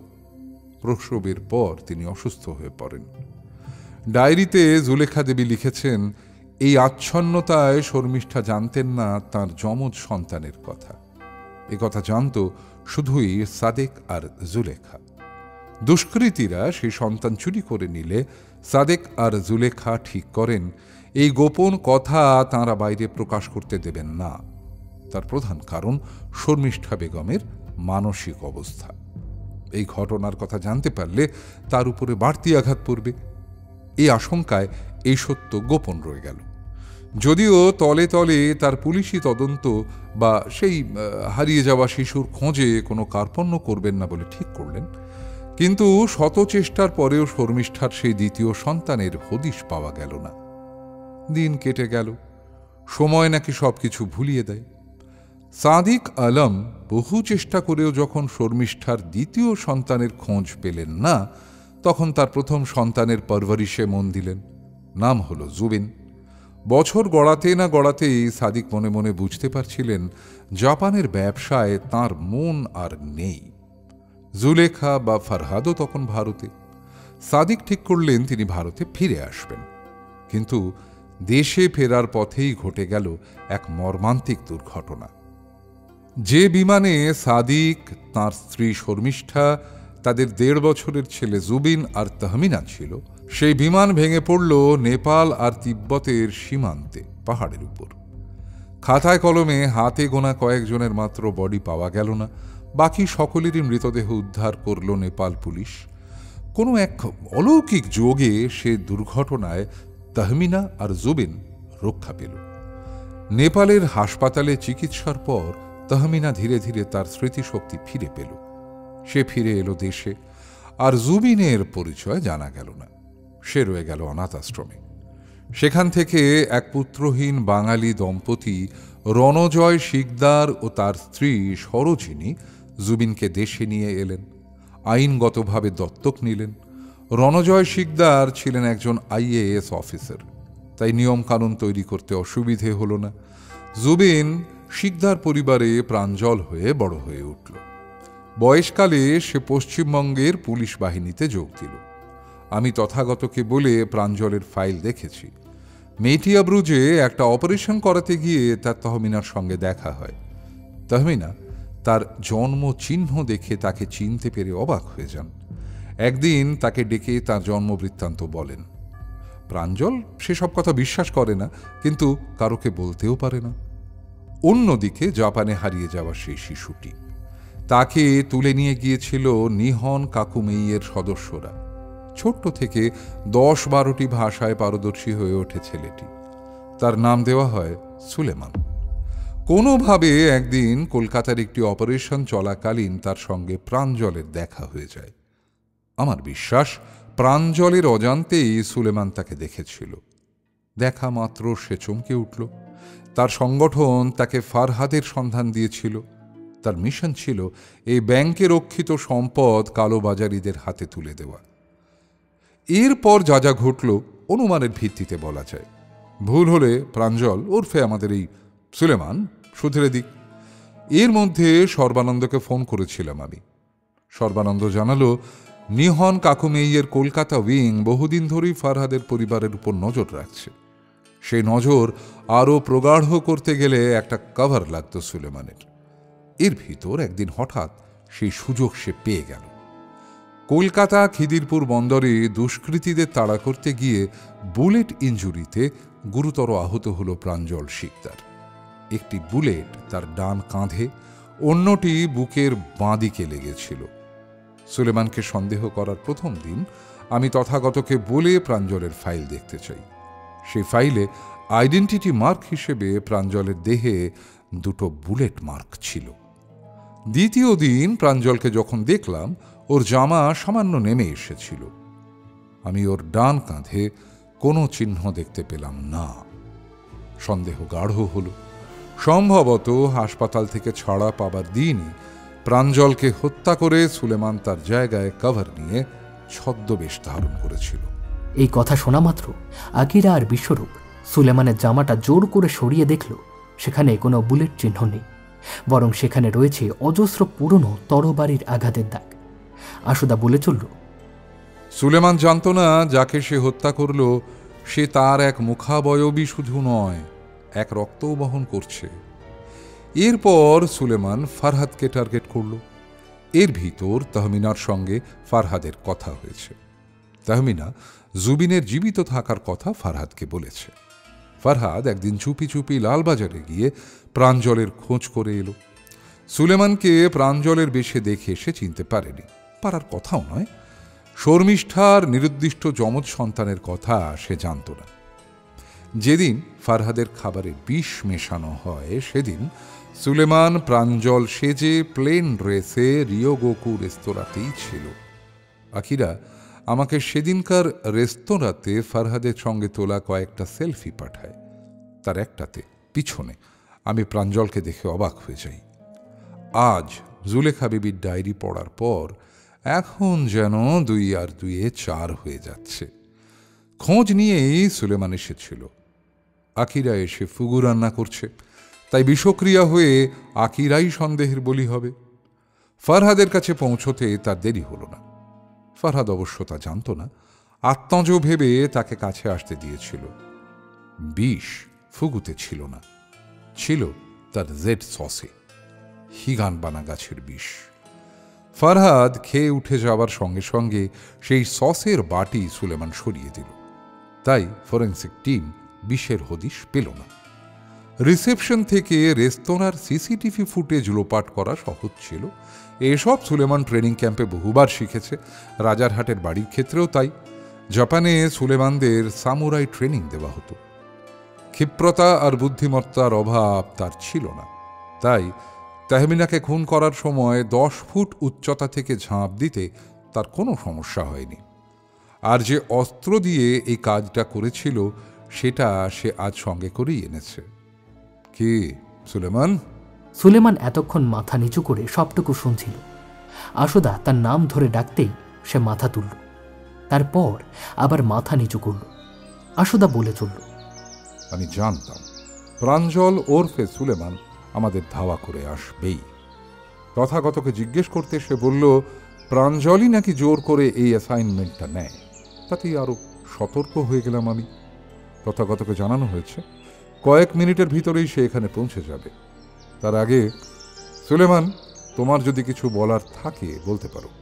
সুলেমান ঘোলাটে চোখে তাকিয়ে রইল, তারপর বলল, সব কিছুই পার্সপেক্টিভ আশুবাবু।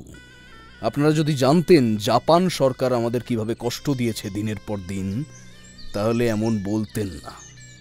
দৃষ্টিভঙ্গির পার্থক্যে সত্য বদলে যায় আশুবাবু। বিদেশ নির্ভর এই শাসন ব্যবস্থা আমরা মানি না। আমাদের অভ্যুত্থানের শাস্তি দিতে ওরা আমাদের মাটির নিচে পুঁতে রাখত, মুখের উপর পেচ্ছাপ করে দিত। খবর বের করবার জন্য প্রত্যেক বন্দীকে নিয়ম করে চাবুক মারা হতো 100 বার। আমার কোনো দুঃখ নেই আশুবাবু, কোনো দুঃখ নেই। ভাইকে মেরে ফেলাটা জাস্ট একটা কোলাটারাল ড্যামেজ, ব্যাস এটুকুই। শুধু তাই নয় সুলেমান, তুমি অজান্তেই তোমার রক্তে রীতি ঘটিয়েছ। তোমার পিতা, তুমি বিপ্লবের নেশায় পিতৃহন্তারক হয়েছ সুলেমান। আশুদার কথায় সুলেমান দাঁড়িয়ে ওঠার চেষ্টা করল দুবার। ততক্ষণে তথাগত অধিকারী স্থানীয় পুলিশ বাহিনী নিয়ে ঘরে পৌঁছে গেছে। সুলেমানকে হাত করা পড়ানোর সময় সুলেমান ছটফট করতে করতে বলল, কি বলতে চাইছেন আপনি? কি বলতে চাইছেন? জন্মচিহ্ন সুলেমান, যে চিহ্ন দেখে প্রাঞ্জলকে জুবিন বলে চিনেছিল তাহমিনা, সেই জন্মচিহ্ন। কে কে কে কে আমার বাবাকে? কে আমার বাবা? ভাবো সুলেমান, উত্তর তোমার কাছেই আছে, ভাবো। আমি একজন সামুরাই আশুবাবু, আমি একজন সামুরাই। সত্যিটা আমি জেনেই ছাড়বো সত্যিটা আমি। কিন্তু না সুলেমান, তুমি সামুরাই নও। সামুরাই হলে তুমি নিরস্ত্র অসহায় মানুষদের নিজের বিপ্লবের দোহাই দিয়ে খুন করতে না। ক্ষিপ্র আর অব্যর্থ তরবারি চালালেই কি আর সামুরাই হওয়া যায়? তুমি একজন রাষ্ট্রদ্রোহী, খুনি। তথাগত সদল বলে সুলেমানকে পুলিশ জিপের দিকে নিয়ে গেল। যাবার সময় আশুদাকে বলল, থ্যাংক ইউ, পরে কথা হচ্ছে। আশুদা মাথা নেড়ে সম্মতি জানালো শুধু। সুলেমান আর যাই হোক, পিতৃহন্তারক কিভাবে বুঝতে পারলাম না। যে সময় সাদিকের মৃত্যু ঘটে সুলেমানের বয়স বছর 1.5। কথোপকথনে আর ধরপা করে সন্ধ্যা হয়ে গেল। রাতে 9:00 বাজে বিশ্বরূপবাবু জাপানি ডিশের বন্দোবস্ত করল। সাহায্য করল আকিরা। কাল সকালে কলকাতার জাপান দূতাবাস থেকে লোক আসছে তাকে নিতে। তেরিয়াকি সস দিয়ে অদ্ভুত গঞ্জ রান্না করল সে। দূরে চ্যাপেল থেকে পিয়ানো শব্দ ভেসে আসছে। সোফিয়া বাজাচ্ছে হয়তো। অপূর্ব মূর্ছনা আছে ওর হাতের চলনে। কাল দুপুরে আমরাও ফিরে যাব। কিন্তু প্রশ্নটা রহস্য হয়েই রয়ে গেল মনের ভিতর। তাই রাতে জিজ্ঞেস করলাম আশুদাকে। আশুদা উত্তরে শুধু বলল, এত সব কিছু যাকে কেন্দ্র করে হলো মুরাসাকি শিকিবুর সেই the tale of the Genji একবার পড়ে নে আজ রাতে। তোর প্রশ্নের উত্তর ওর ভিতরেই আছে। বইটার ইংরেজি অনুবাদের একটা কপি আশুদার মোবাইলে ছিল, আমাকে পাঠিয়ে দিল। রাতে খাবার পর সারা রাত গেনজির গল্প আত্মস্থ করবার চেষ্টা করলাম আমি। সম্রাট কিরিৎসুবোর ছেলে গেনজি তার মাকে হারায় যখন তার বয়স মাত্র 3 বছর। সম্রাট আবার নতুন বিয়ে করলেন। রানী হলেন ফুজিৎসুবো। ফুজিৎসুবো স্নেহশীলা। গেনজি তার মমতায় জড়িয়ে গেলেন। সে সম্পর্ক একদিন মাতা পুত্র সম্পর্ক অতিক্রম করে নারী পুরুষের সম্পর্ক হয়ে উঠল। ফুজিৎসুবোকে ভালোবেসে ফেললেন গেনজি। সেই অবৈধ প্রেমের আগুন থেকে নিষ্কৃতি পেতে একদিন গেনজি উত্তর কিয়োটোর কিতায়ামা গ্রামে পালিয়ে এলো। সেখানে ফুজিৎসুবোর ভাগ্নি 10 বছরের মুরাসাকি বাস করত। গেনজি মুরাসাকির সঙ্গে দেখা করলেন। এরই মধ্যে একদিন রাজপ্রাসাদ থেকে গোপনে পালিয়ে এলেন ফুজিতসুবো। গেনজি আর ফুজিতসুবোর মিলন হল। ফুজিতসুবো গর্ভবতী হয়ে পড়লেন। তার সন্তান রেইজি পরবর্তীতে জাপানের সম্রাট হবে। সকলে জানলেন সে সন্তান সম্রাট কিরিতসুবোর সন্তান। বারবার প্রেমে পড়েছেন গেনজি। ভাই সুজুকুর মৃত্যুর পরে রেইজি কিয়োটোর রাজা হলে সে দেশে ফিরেছে নির্ভীক যোদ্ধা হয়ে, সংগ্রাম করেছে। কিন্তু দুজন নারী তার জীবনে অবিচল থেকে গেছে।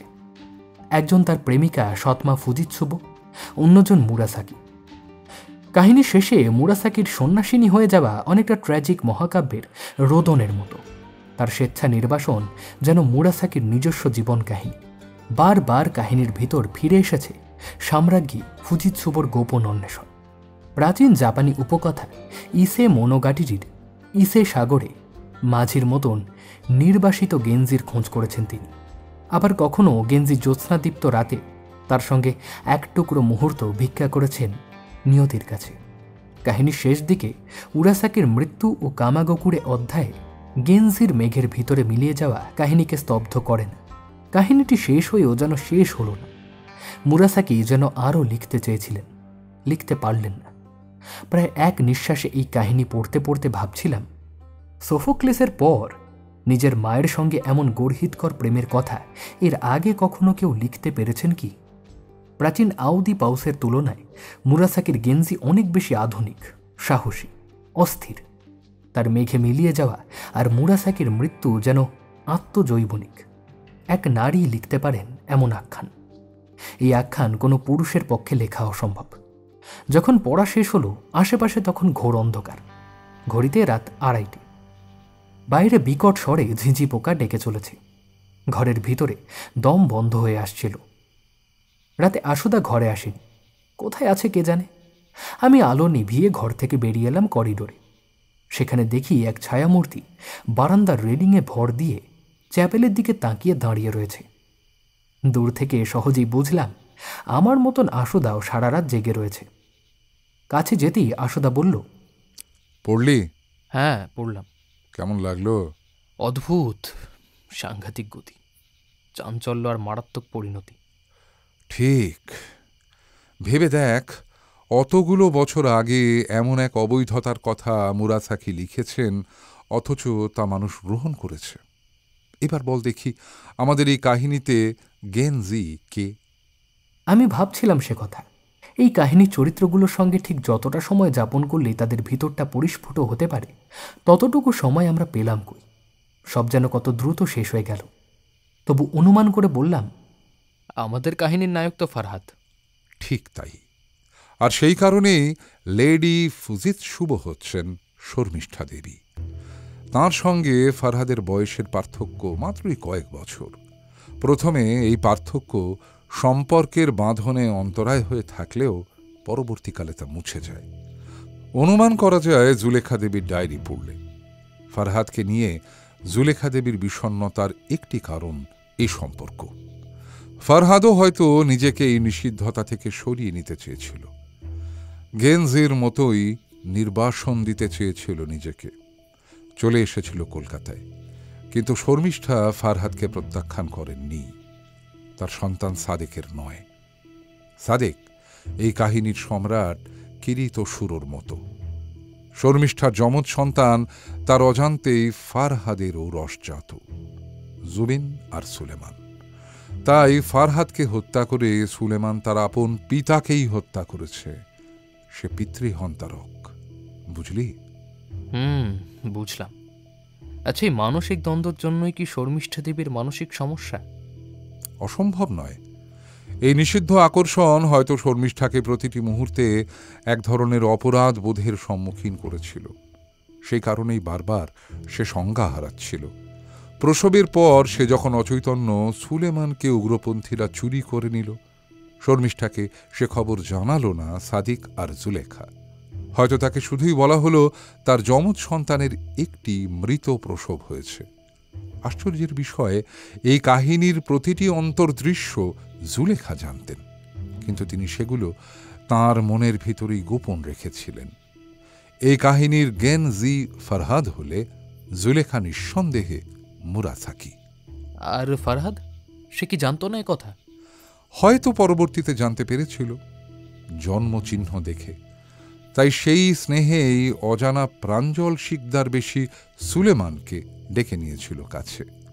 মনে করে দেখ, তার কবিতার শেষ লাইনটা মনে পড়ে? হারিয়ে যাচ্ছে মুখ, আগুনে পুড়ছিল। বিমান দুর্ঘটনার আগুনে পুড়ে ছাই হয়ে যাওয়া সেই মুখ তার প্রেমিকা শর্মিষ্ঠার না তার সন্তানের? আর 5 জনের মতো সেও তো জানত না যে তার সন্তানের যমজটি নিরুদ্দেশ। কি সেই জন্মচিহ্ন আশুদা, যা তুমি বারবার বলছো? মেটিয়া বুরুজে যেদিন তহমিনা খুন হলো, ওই বাড়ি থেকে আমি একটা সাদা কালো ফ্যামিলি ফটো এনেছিলাম, মনে আছে তোর? ফটোটা খুঁটিয়ে দেখেছি অনেকবার, জানিস, এমনকি আতশ কাঁচ দিয়েও দেখেছি। ফটোতে জুলেখার বাবা, মা, জুলেখা, ছোট্ট ফারহাদ, সাদিক সবাই ছিল। শর্মিষ্ঠা সেখানে ছিল না, কারণ তখনও সাদিকের সঙ্গে বাঙালি ব্যবসায়ীর কন্যা শর্মিষ্ঠার শুভ পরিণয় ঘটেনি। ছবিতে একটা আশ্চর্য জিনিস লক্ষ্য করলাম, জুলেখা আর তার ছেলে ফারহাদ আর জুলেখার মা সকলের ডান কানে চুলের উপর একটি সাদা চুলের উল্কি চিহ্ন। জিনগত জন্মচিহ্ন? ঠিক তাই, ঠিক তাই, পোলিওসিস সার্কামস্ক্রিপ্টা। মানুষের মাথার চুলের একটি অংশের রং জিনগত কারণে সাদা হয়ে যায়। ফারহাদ সেই জিন পেয়েছে তার মায়ের থেকে, আর তার মা জুলেখা সেই জিন তার মায়ের থেকে পেয়েছিল। জুলেখার পরিবারের সেই জিন ফারহাদ বহন করে নিয়ে যায় তার সন্তানের ভিতরে। প্রথম দিনই প্রাঞ্জলের চুলে ওই সাদা চিহ্নটি আমি দেখি, কিন্তু তখন তার তাৎপর্য বুঝিনি। পরে ওই ফ্যামিলি ছবি দেখার পর আমার সন্দেহ প্রগাঢ় হলো আরও। ওই জন্মচিহ্নটির কথা সম্ভবত ফারহাদ জানত, তাই সে সুলেমান ওরফে প্রাঞ্জলকে চিনতে পেরেছিল। রাত বাড়ছে, তবু একটা প্রশ্ন ঘুরপাক খাচ্ছিল। রুকসানা জানতো ফারহাদের এই প্রেমের কথা? এক পুরুষের ইডিপাস কিভাবে তার জীবনের অন্য নারীকে প্রভাবিত করতে পারে জানতে কৌতূহল হচ্ছিল। জিজ্ঞেস করলাম আশুদাকে। আচ্ছা, রুকসানা বিবির সঙ্গে ফারহাদের দূরত্বর কারণটাও কি ওই শর্মিষ্ঠা দেবী? হতেই পারে, তবে প্রথম দিন থেকেই রুকসানা বিবি আর তার ভাই তৌসিফের চলন চালন আমার সন্দেহজনক লেগেছিল। তথাকথকে ওদের ট্র্যাক করাতে বলি। তাতে জানতে পারলাম ফারহাদের সঙ্গে রুকসানার আলাপ হয় আজ থেকে 5 বছর আগে একটি কফি শপে। রুকসানা বিবি তখন জাপানি শিখছিল।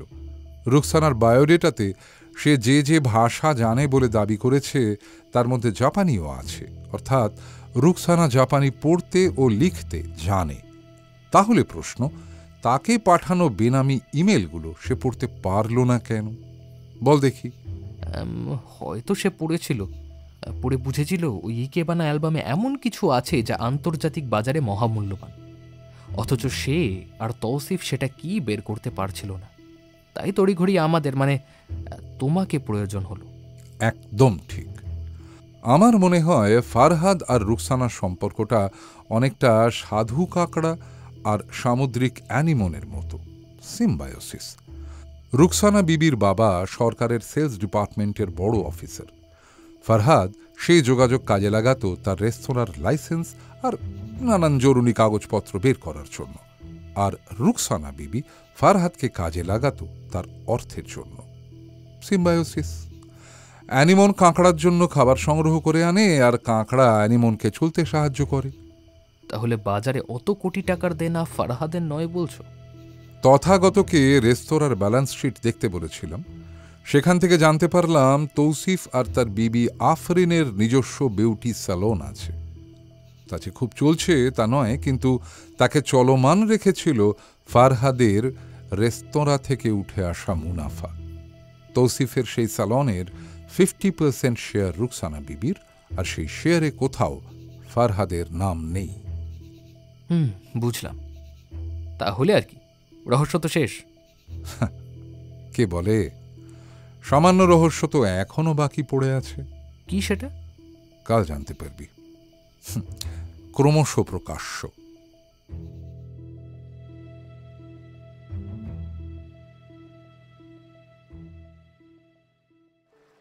সকালে মৃদু পিয়ানো শব্দ ভেসে আসছিল প্রার্থনা ঘর থেকে।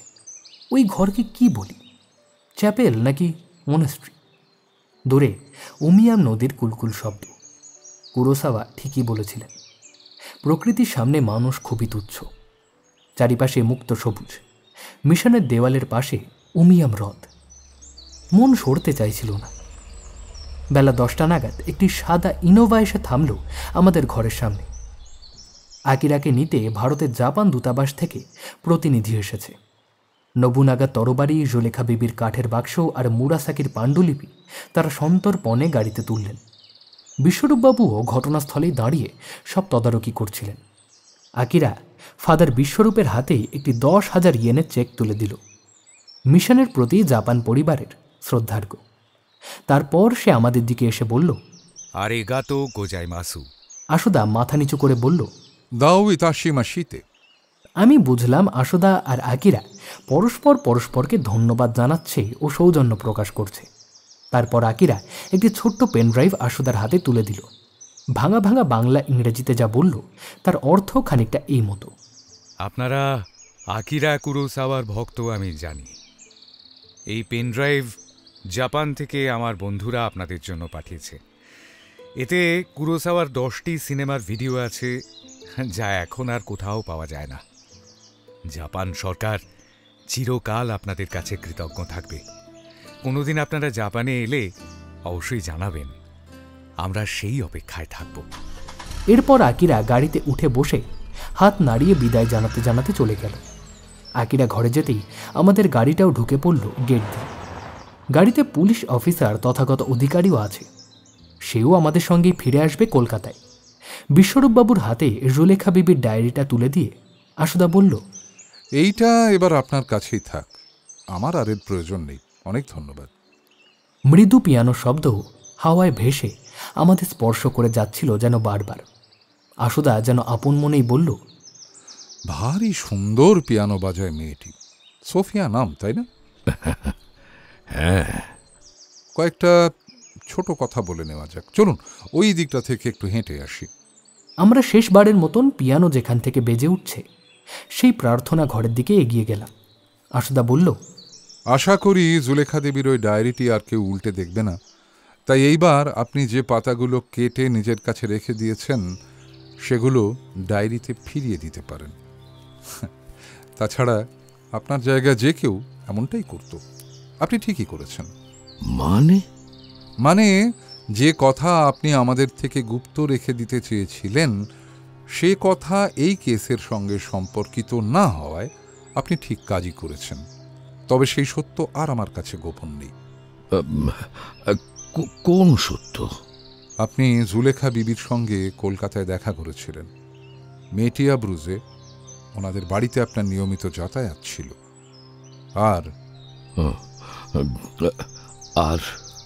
আর জুলেখা বিবি যখন এই মিশনে আসেন তখন তিনি অন্তঃসত্ত্বা ছিলেন।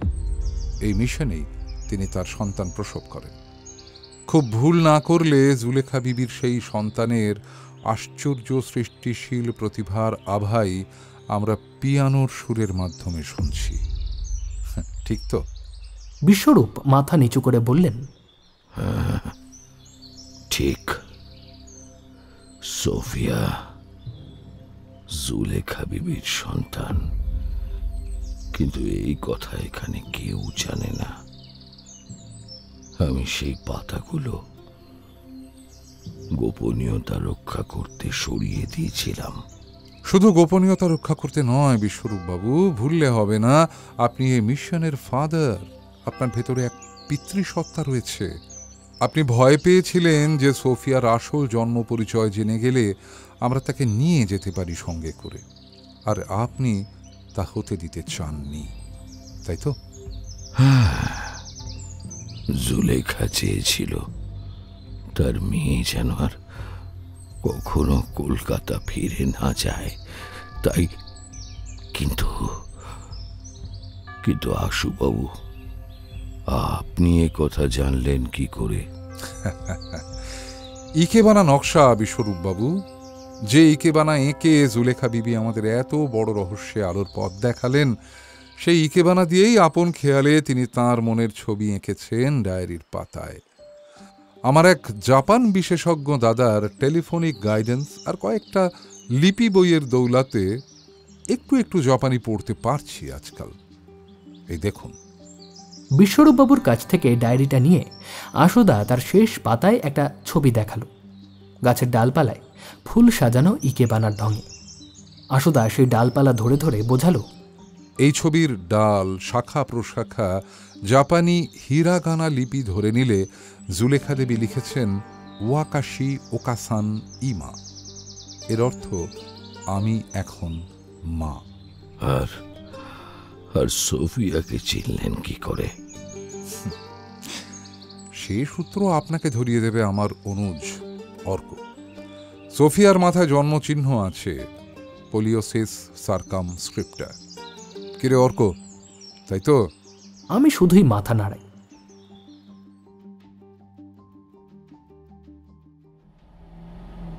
গাড়ি চলছে গুয়াহাটির দিকে। পিছনের সিটে আমি আর আশুদা বসেছি, সামনের সিটে তথাগত অধিকারী। আশুদা বলল, একটা কাজ বাকি রয়ে গেল। ওই বাক্সে জুলেখা দেবীর একটি ওয়ারিশনামা ছিল, যেটা আমি আমার কাছেই রেখে দিয়েছি।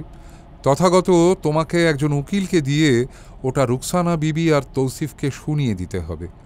মেটিয়া বুরুজের বাড়ি আর ব্যাংকের সঞ্চিত টাকা পয়সার অর্ধেক তিনি ফারহাদকে দিয়ে গেছেন, আর বাকি অর্ধেক এই মিশনকে দিয়ে দিতে বলেছেন।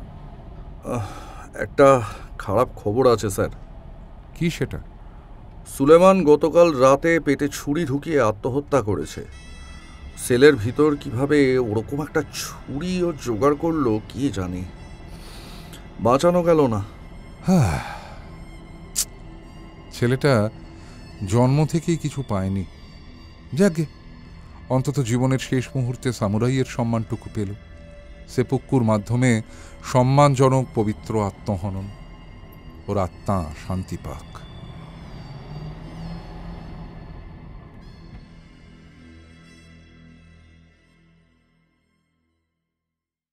সাদার্ন অ্যাভিনিউয়ের বসবার ঘরে কফির কাপে চুমুক দিতে দিতে দেরজু ইউজালা দেখছিলাম আমি আর আশুদা। আকিরা যে পেনড্রাইভটা দিয়েছে সেখানে কুরোসাওয়ার এমন কিছু ছবির ভিডিও আছে যা আজ কোথাও তন্ন তন্ন করে খুঁজলেও পাওয়া যাবে না। এই ফিল্ম কুরোসাওয়া বানান 1970 সালের রঙিন ছবি দোদেস কাদেন বানানোর পর। দোদেস কাদেন বক্স অফিসে সাফল্য পায়নি, মুখ থুবড়ে পড়েছিল। সেই সঙ্গে সেই ফিল্ম কুরোসাওয়াকেও অবসাদের দিকে টেনে নিয়ে যাচ্ছিল। এর ঠিক 1 বছরের মাথায় কুরোসাওয়া আত্মহত্যা করতে যান। ভেবেছিলেন আর ফিল্ম বানানো হবে না। তারপর হঠাৎই ঘটে গেল দেরসু ইউজালা। দেরসু ইউজালার কেন্দ্রে আছেন একজন রাশিয়ান অ্যাডভেঞ্চার প্রেমী ভ্লাদিমির আরসেনিয়েভ। তিনি সাইবেরিয়াতে ঘুরতে ঘুরতে সন্ধান পেলেন দেরসু ইউজালা নামের এক শিকারীর। কুরোসাওয়া সারা ফিল্ম জুড়ে দেখিয়েছেন একজন সভ্যতা থেকে মুখ ঘুরিয়ে নেওয়া নির্ভীক মানুষের জীবন দর্শন। একসময় দেরসুর বয়স হয়, তার চোখের দৃষ্টিশক্তি অল্প হয়ে আসে। তখন আরসেনিয়েভ তাকে শহরে নিয়ে আসে, কিন্তু শহরে মন টেকে না দেরসুর। সে বন্য আদিম, শিকার তার রক্তে, তাই সে আবার বনে ফিরে যায়। আর ফেরে না। দস্যুদের হাতে তার মৃত্যু ঘটে। মৃত্যু ঘটলেও আরসেনিয়েভের স্মৃতিতে দেরসু বেঁচে থাকেন অনেক দিন। ফিল্ম দেখে আশুদা বলল, দেরসু উজালার ভিতর কুরোসাওয়া আসলে নিজেকে খুঁজেছেন, বুঝলি? সভ্যতা আর গ্ল্যাম জগতের স্পটলাইট থেকে গুটিয়ে নিয়ে বনানীর কাছে সমর্পণ করা একজন মানুষ। একজন মৃত্যুর মুখ থেকে ফিরে আসা মানুষের কাছে এটা একটা চরম বাস্তব। সত্যি, কি বলিস? রিওগোকু রেস্তোরাঁ বন্ধ হয়ে যাওয়ার পর আশুদা আজকাল নিজে নিজেই সুশি তৈরি করা শিখছে। মোবাইলে ব্যাঙ্গালোরে পাঠরত ছেলে রিক আর স্ত্রী মন্দিরাকে সেই ভিডিও দেখানো হয়ে গেছে। আপাতত নৈশভোজে কোথাও যাবার চাপ নেই, ঘরের ভিতরেই জাপানি খাবার। তেমনই একটি ইয়াকিটোরি মুখে পুড়ে বললাম, তাই বলো আশুদা, এবারে তদন্তে কিন্তু তুমি একটা জব্বর পারিশ্রমিক পেয়েছো, কি বলো? তা বলতে পারিস। কুরোসাওয়ার এক একটা সিনেমা তো আসলে এক একটা দর্শন। এই দেরসু উজালা আমরা সবাই, আমাদের সকলের ভিতরেই এই বিচ্ছিন্নতার ভয় কাজ করে, আমরা প্রকাশ করতে দিই না। প্রশ্নটা সেই মেঘালয় থেকেই মাথায় ঘুরপাক খাচ্ছিল। ভাবলাম এই সুযোগে জিজ্ঞাসা করি। আচ্ছা আশুদা, সোফিয়ার বাবা কি সাদেক না অন্য কেউ? জৈন বৌদ্ধ ধর্মে কি বলে জানিস? সত্যকে প্রয়োজনের বেশি অতি তলিয়ে দেখলে তা কষ্ট বয়ে আনে। সেক্ষেত্রে সন্ধান জীবনকে ভারাক্রান্ত করে তোলে। তাই এতদিন তোকে মনের ব্যবচ্ছেদ করতে বলতাম, আজ বলি ততটুকুই ডিসেক্ট করবি যতটুকু প্রয়োজন। তা না হলে মেরিলিন মনরোর শরীরও কিন্তু মাংসপিণ্ড মনে হবে। বুঝলাম, বলবে না তাই তো? সব আমি বলবো নাকি? তুই ভাব ভাব আর কষ্ট ডেকে আন। আমি ও খেলায় নেই। জাপানি স্যুপ বসাচ্ছি, শিখতে হলে রান্নাঘরে চলে আয়। ফারহাদ, সুলেমান, জুলেখা বিবি, রুকসানা বিবি, ফাদার বিশ্বরূপ, আকিরা, আরও কত মানুষের ছবি ভেসে আসছিল যেন টিভি পর্দায়। সত্যিই তো তাই, সত্যান্বেষণ বড় কষ্টের। ফারহাদ আর সুলেমান জীবনের সবচেয়ে বড় সত্যিটাই হয়তো অজানা রেখে চলে গেল। সত্যি বিচিত্র এই পৃথিবী, আর তা মনোপ্রান্তর।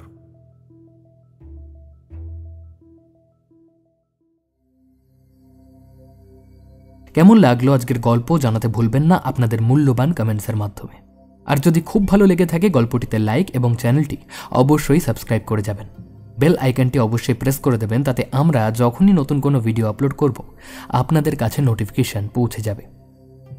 আজকের গল্পে যারা অভিনয় করেছেন তাদের ডিটেলস পেয়ে যাবেন ডেসক্রিপশন বক্সে। তবে আজকের জন্য এটুকুই। ফিরছি আসছে শুক্রবার আরও একটি টানটান থ্রিলার গল্পের সঙ্গে। ততক্ষণ সঙ্গে থাকুন, শুনতে থাকুন রাজদেবী 2.0।